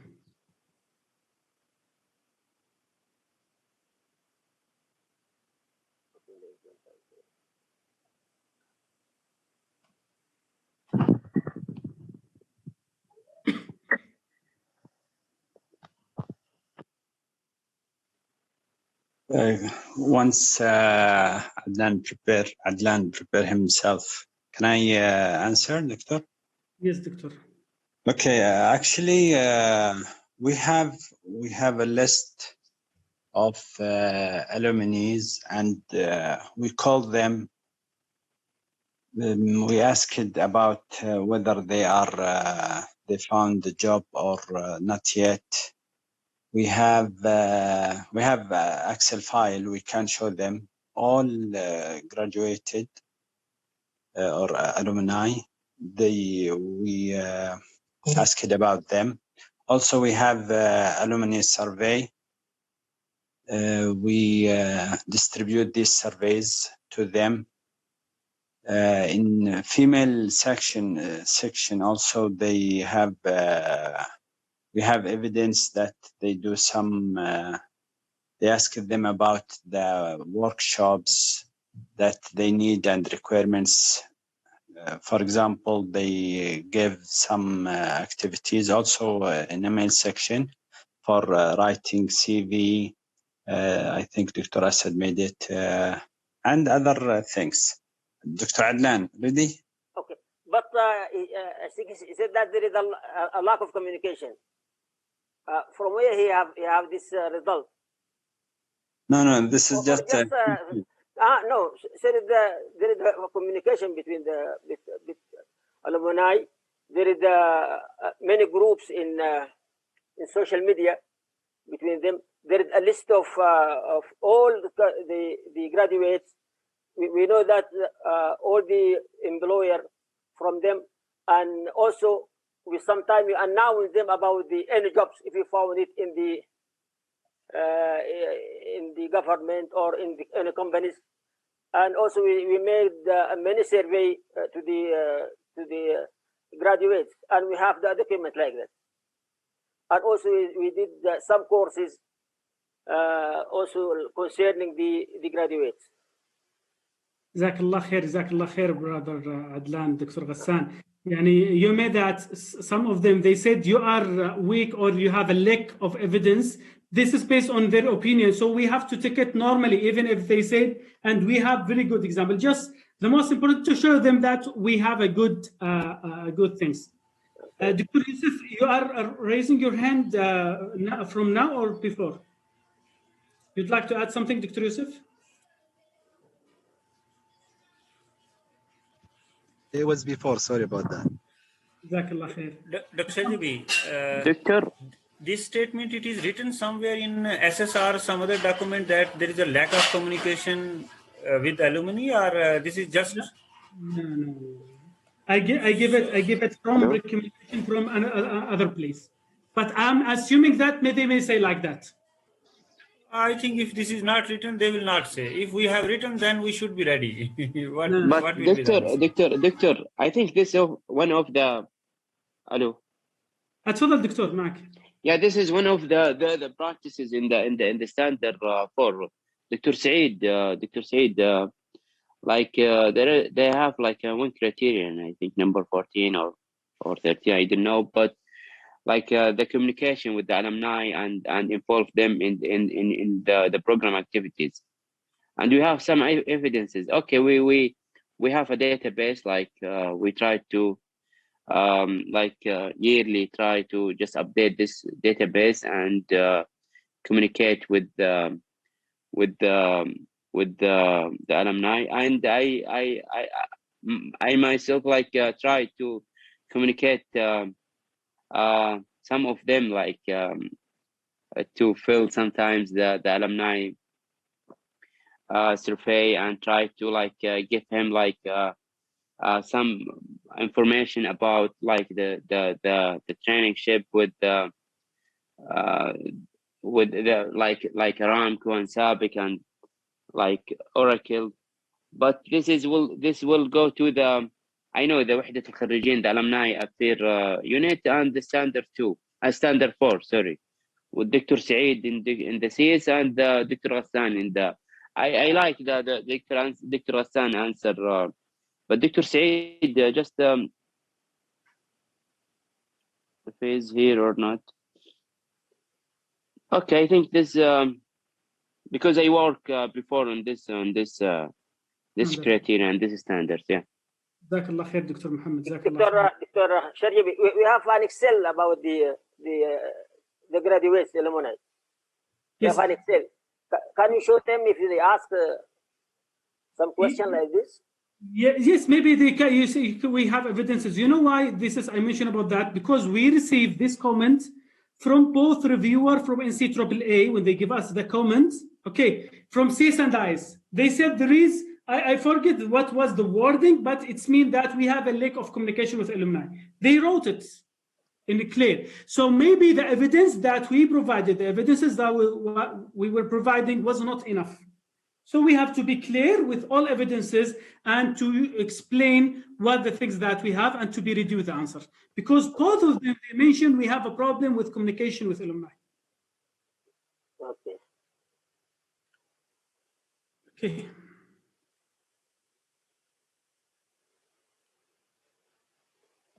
Okay. Assume in any wording, we did not find any feedback that given to the faculty based on a regular evaluation. Could you clarify the reasons and the actions to overcome this shortage?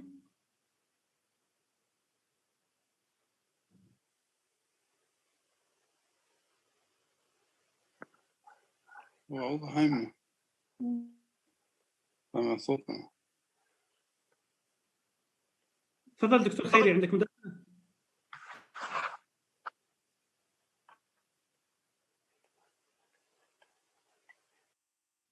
لا ما عندي مداخلة.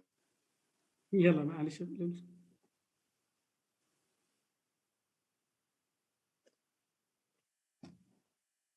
So this is for standard 2 and head of department to think about it.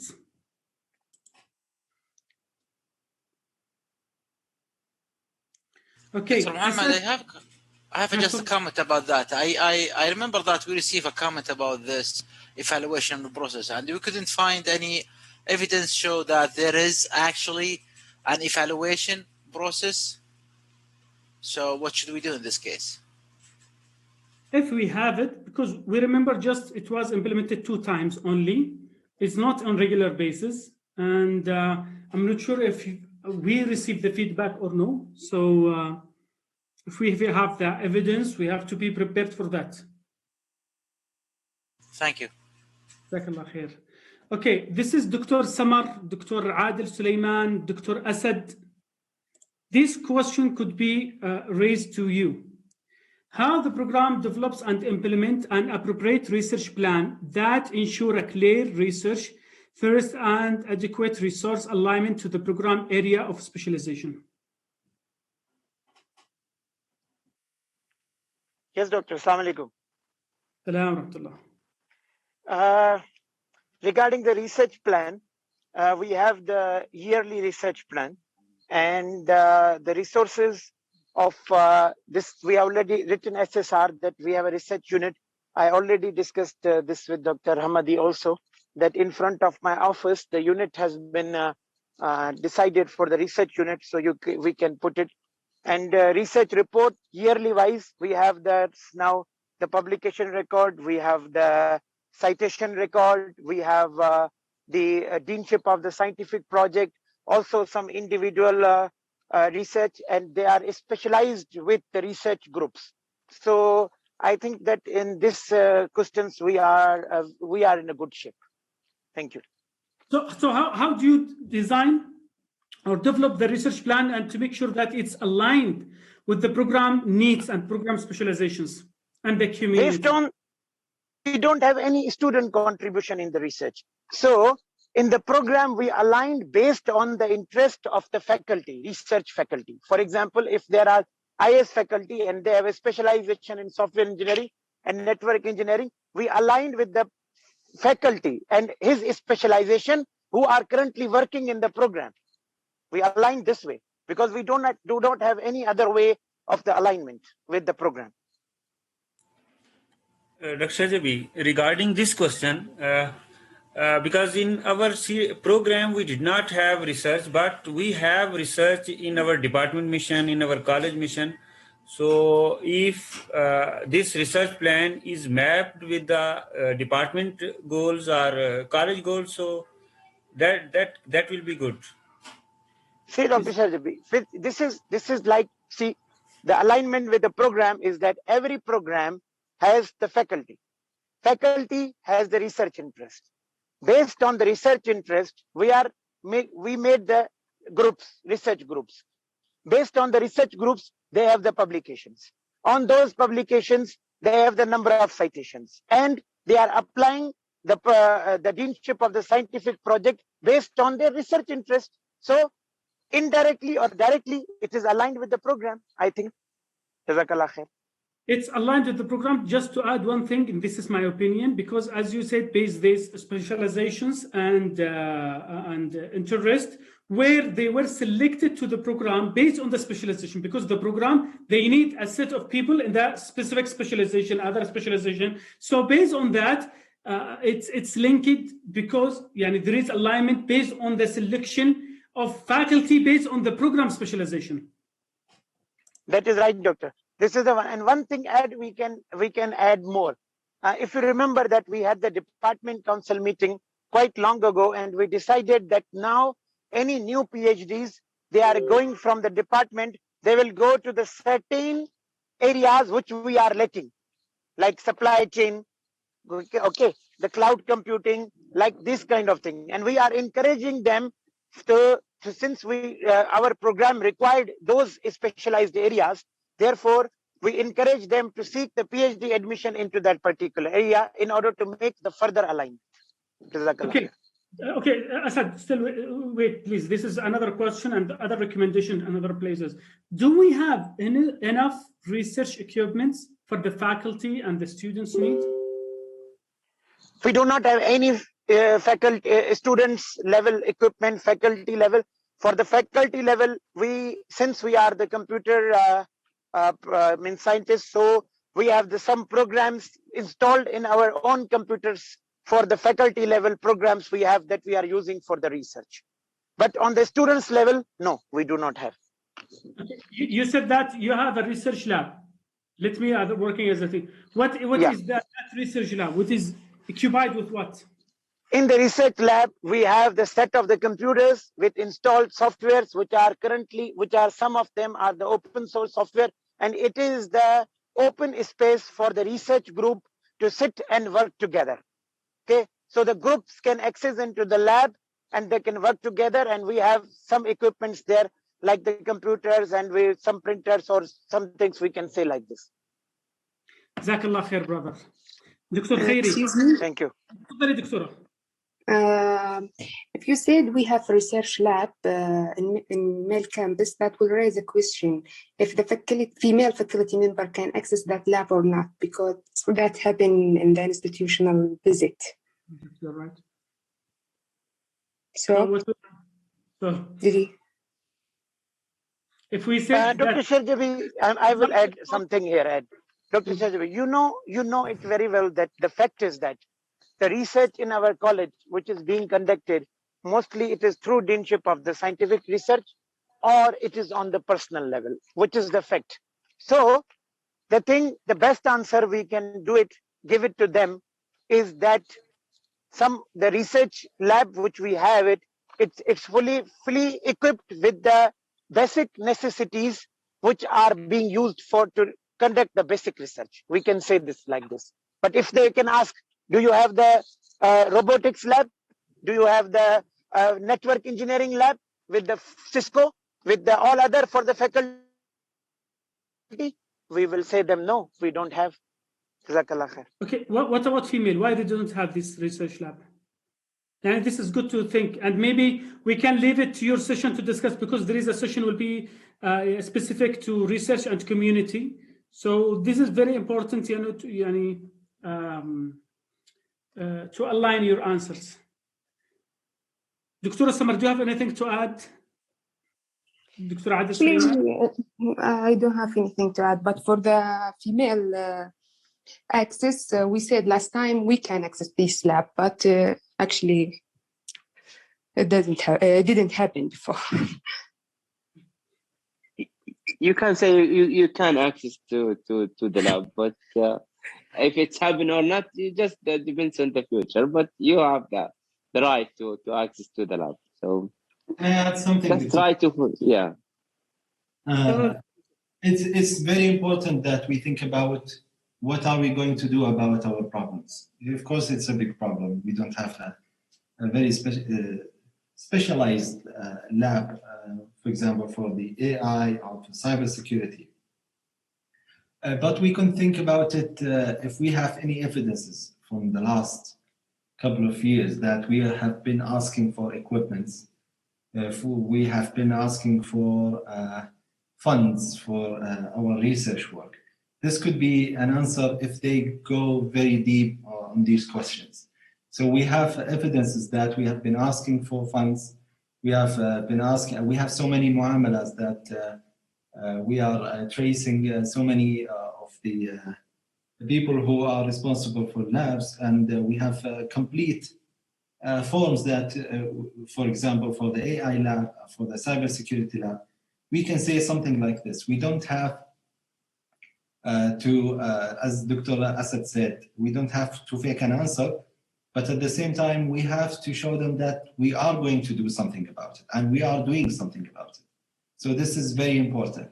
We cannot say that we don't have a research lab, or we just have a very basic research lab, and then we say it's not our problem. We have so many external issues or factors that are affecting us. So this. And one thing, sorry, Doctor. One thing we can add here more is that, Dr. Alshargabi, do you remember that me and Dr. Hani becomes the member of Scientific Engineering Research Council, right?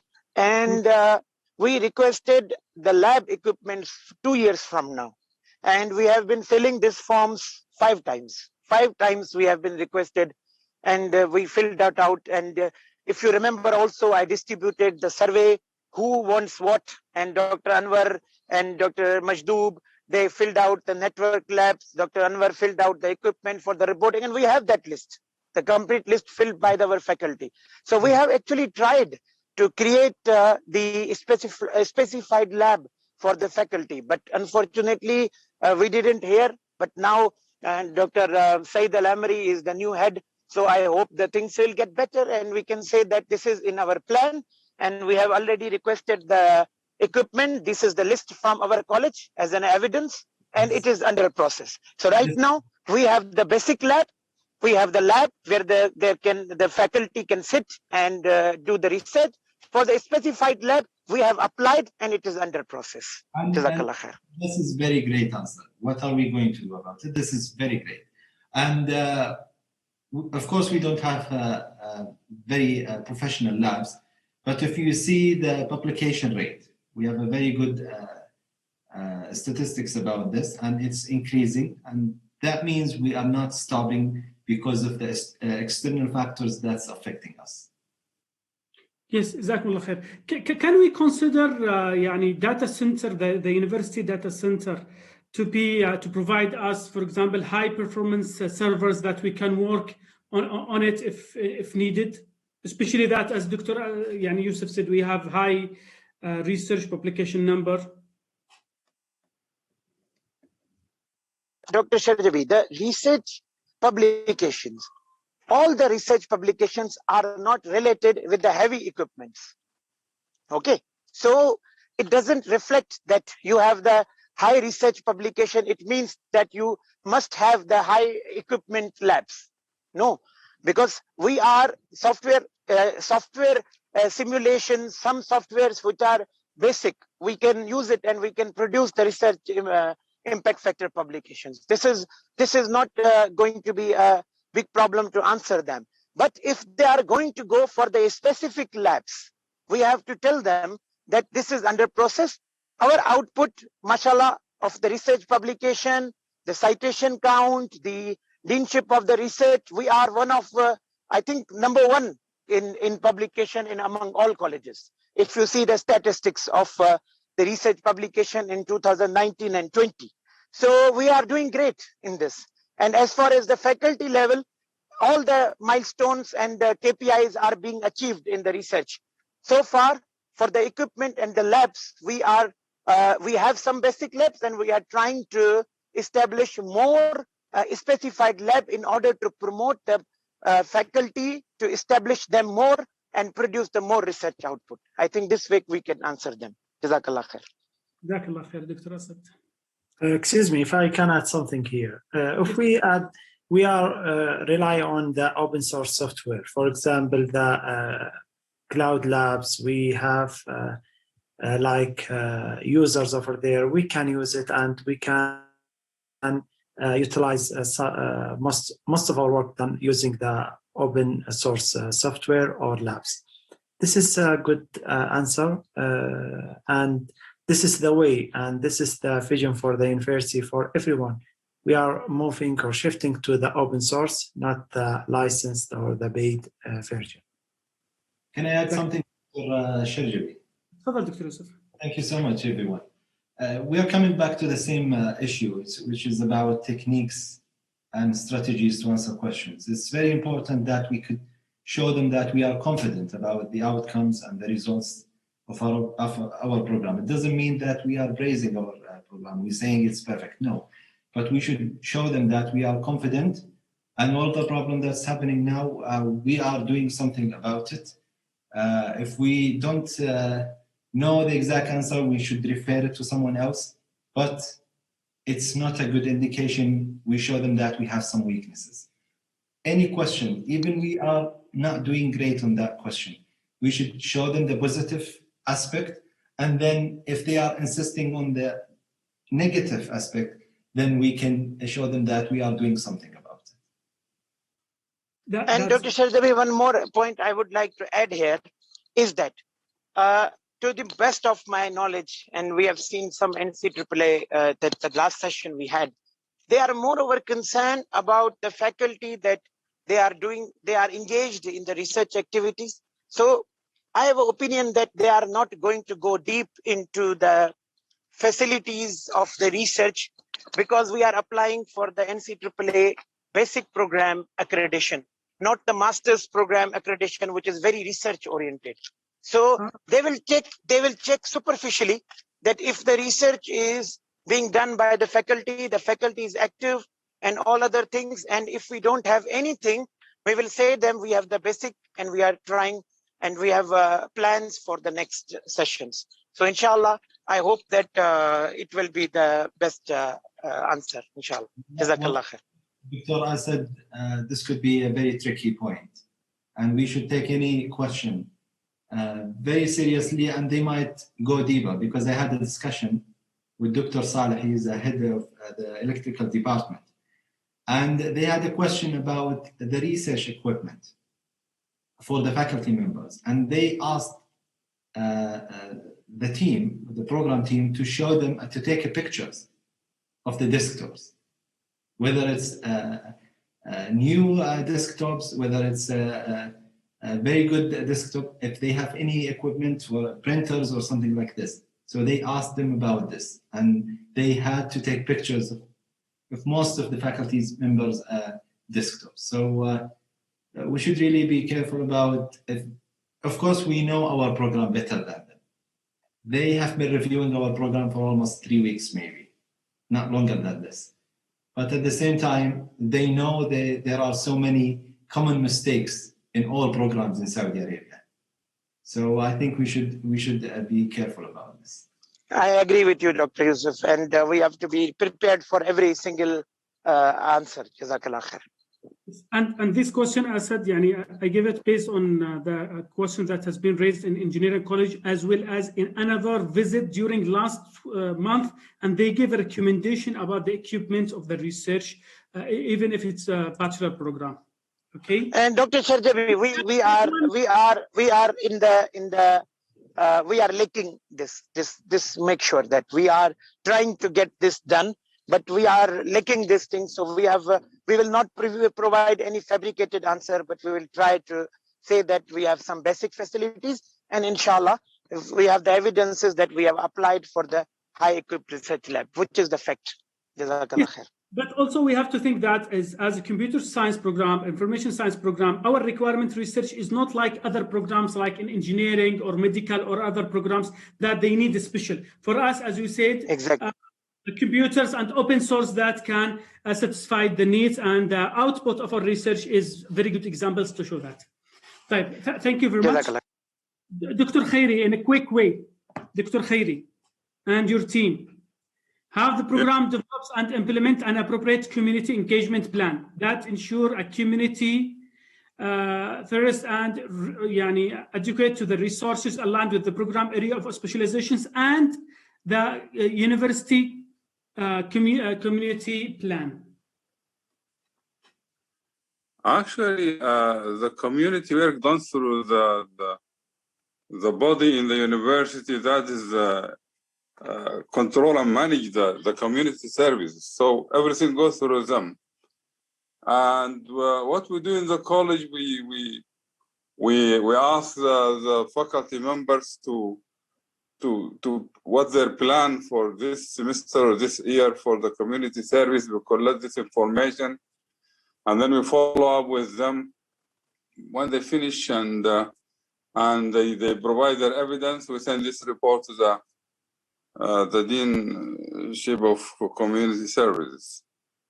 That's exactly what we do, and at the end of the day, we write reports. We have showing that we have this survey. We put it online, and we have this Excel sheets, and we have evidence of showing that the people participate in community service. And then every document available went back to the Deanship of Community Service. Okay.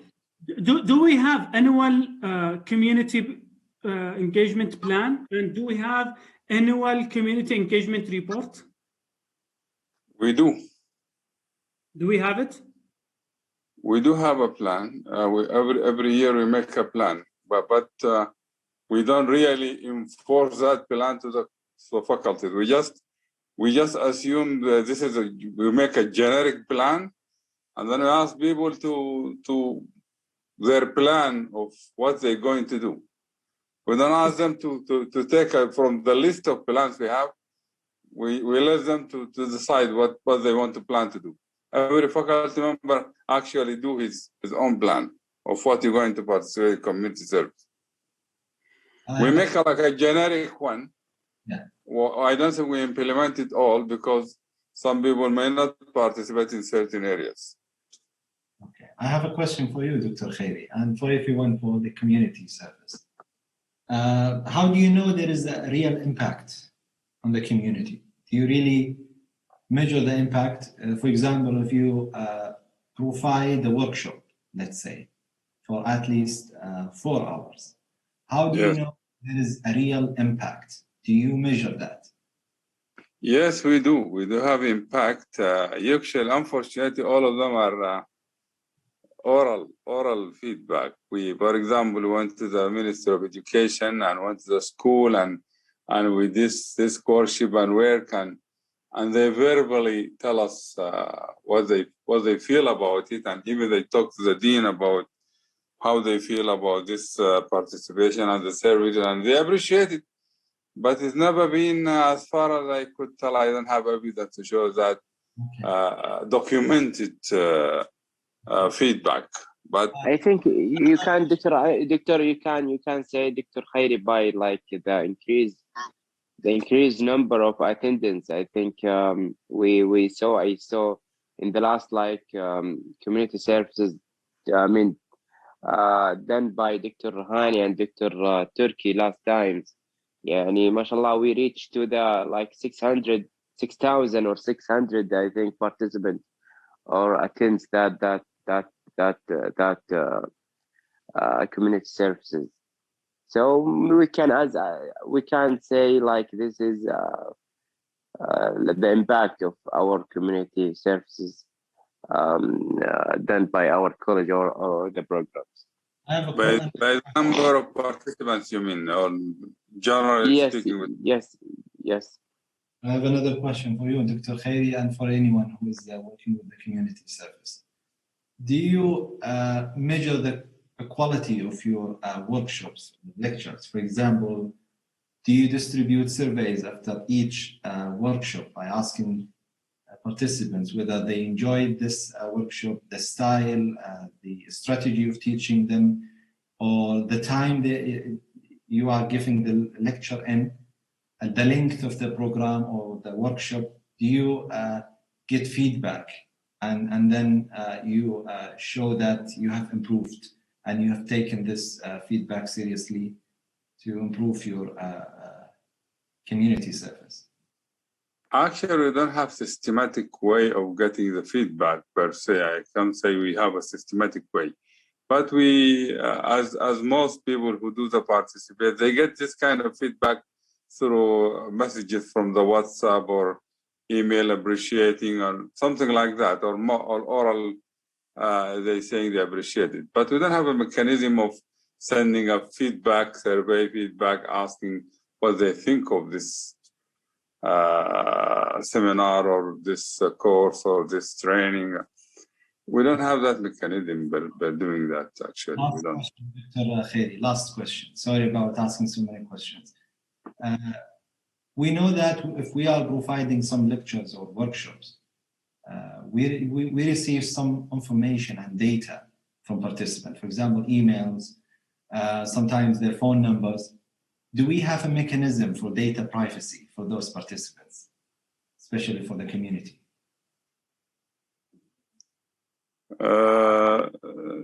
No, actually, we don't consent to tell them that we're gonna use your phone number or your name for something.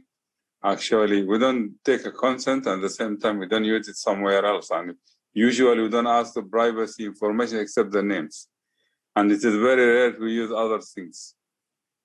And we provide them that actually, most likely, we just take their names, no more than that. We don't take more private information, and we don't take a consent from them that we tell them we're going to use your name somewhere else, or I'm not going to use it. We don't have this. We don't collect private information except the names, usually. No. Thank you so much. Yeah, I think the most important things in the community services will go to the plan and the outputs of the services. So just Dr. Khairi, try to just consider Dr. Yusuf questions and try to find like a good question. But I know, but Dr. Yusuf, for the like how we can measure or just do a survey for like the participants with us. Because I noticed that like so the participants are coming from like the deanship of the community services, and we don't have any control any offer. So how we can measure those participants, or how we can just try to, because when you and even I tried like in the, because I have a muamala to see the number of like participants in our community services, and I asked them for some numbers, or just give me the records or something, and they said no, this is our own records, and we but the presenter is coming from our college. Sometimes something I think out of go. But it's very important, Dr. Mohammed.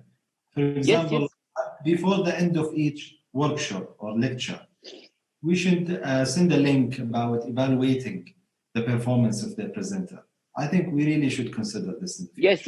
No, والله I like it. صراحة if we do like something like this and try to link each activities or community services to our to the like do like the matrix or map it to like this community service will help or support this PLOs to CS to our programs. I think this is one of I think this is one of the most important documents we can provide, and evidence we can provide it to the NCAAA or ethics. Just try to, please, Dr. Khairi, try to consider these questions, these comments. We try to help, to improve, the community services provided by us to our, community and inside the university or outside the university. Thank you all. Thank you.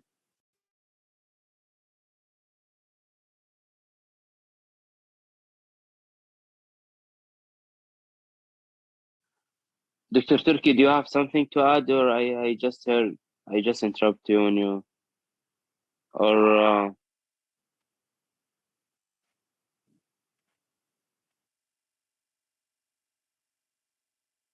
Doctor? I think Dr. Alshargabi is left. So, Dr. Samar, you are our host right now. So, what do you think? What do you think? To just continue the questions, or just close the meeting? Okay. It's up to you. For me, it's okay.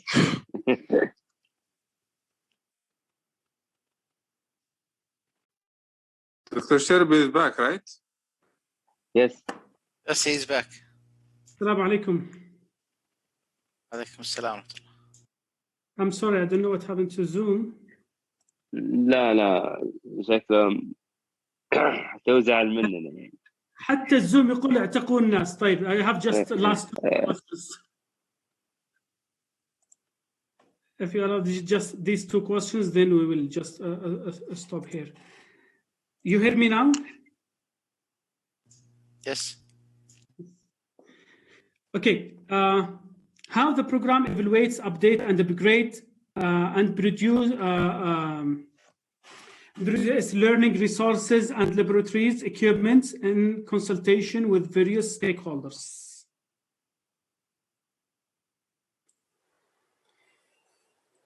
Dr. Alshargabi, I think we say that at the end of each year, we did the survey at the group likely, and then we find the result and make a recommendation after we calculate the result, and then sometime we can renew the labs, and if the student and this recommendation will be for the student and also for the faculty, and then write recommendation to the program council. طيب, جزاك الله خير brother. خلاص الدكتور محمد, دكتور هاني, دكتور يوسف, and others. What do you think if we stopped here? Now it's almost 45 minutes more than. I think if you find that was useful session, so maybe in another days we can add another question and answer session if you find it was useful session. Yeah, from my side, yeah, it's good. Well, a good training session for me.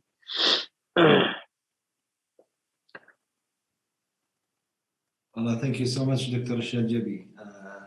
All of the last and today's sessions are very important and very helpful, and we really can't thank you enough for that. So whatever you think we could do next week, then we could do it. Whether it's a mock-up session, or if you maybe stop in this session, I don't mind going further, because I am really enjoying all of these sessions, to be honest. From my side, I don't have any problem to continue. Because next week we have sessions with other stakeholders like students, alumni. But if you find that would like for further training or discussion to be in a small group before the visit, for example, first day session we can set on Saturday. Second day sessions we can set the day before. So as you like. So if you find it useful, so we can have another discussion in any way you find it useful. I believe more than those, more questions we ask and people discuss it and answer the questions. Some people give the feedback about their answers. That would be very great, you know, and this is a preparation will be very useful to us, and then we'll be very comfortable to when that session come and that question come to us. Assalamu alaikum. Salam. Actually, I believe more in session-based oriented workshop.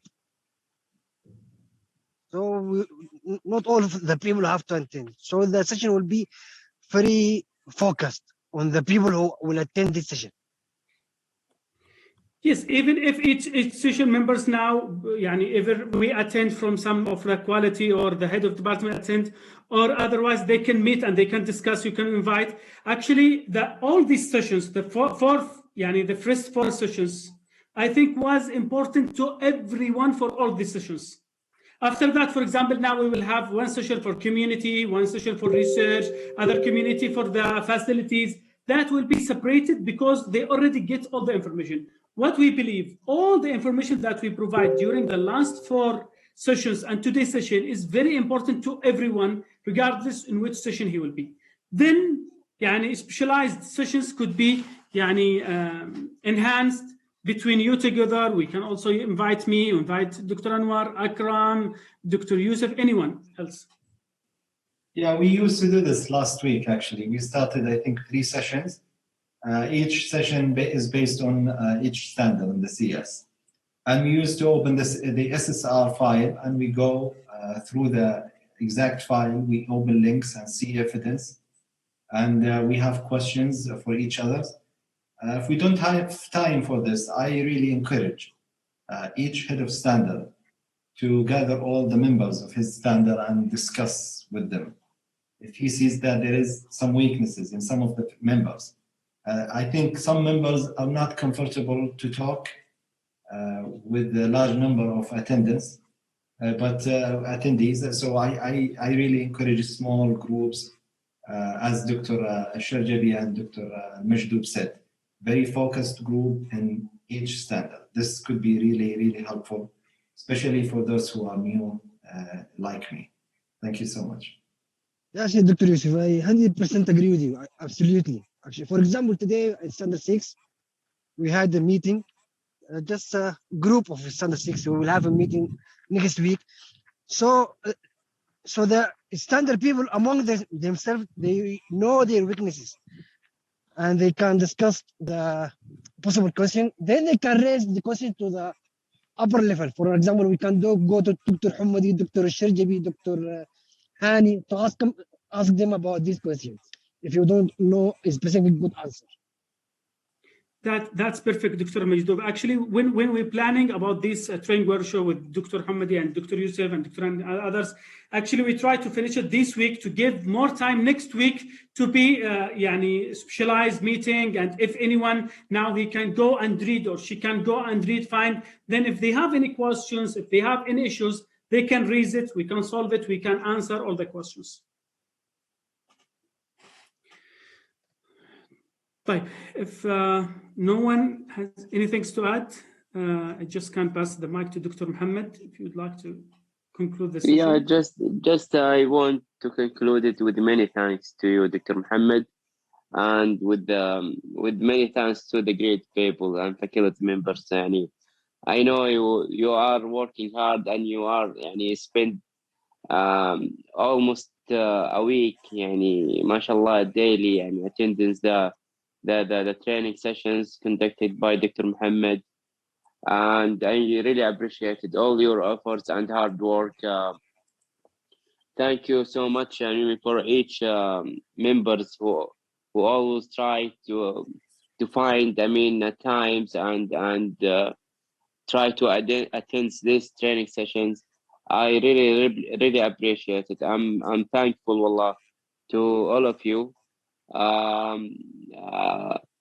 And inshallah ya Rabb, in the end we will get and obtain the full accreditation for all our programs, CS and IS. Always try to be optimistic and and happy with this all great efforts, inshallah. Inshallah, we will win the battles inshallah in the end with the final visit. Thank you so much, and try to relax. Not to relax, just try to relax tomorrow, inshallah. Just have fun and have fun with the upcoming weekends, and good luck, inshallah, in the final visit. Not next week, inshallah. And see you all, and have a good night. Thank you so much. Thank you, Dr. Mohammed. Thank you very much, everyone. Good night.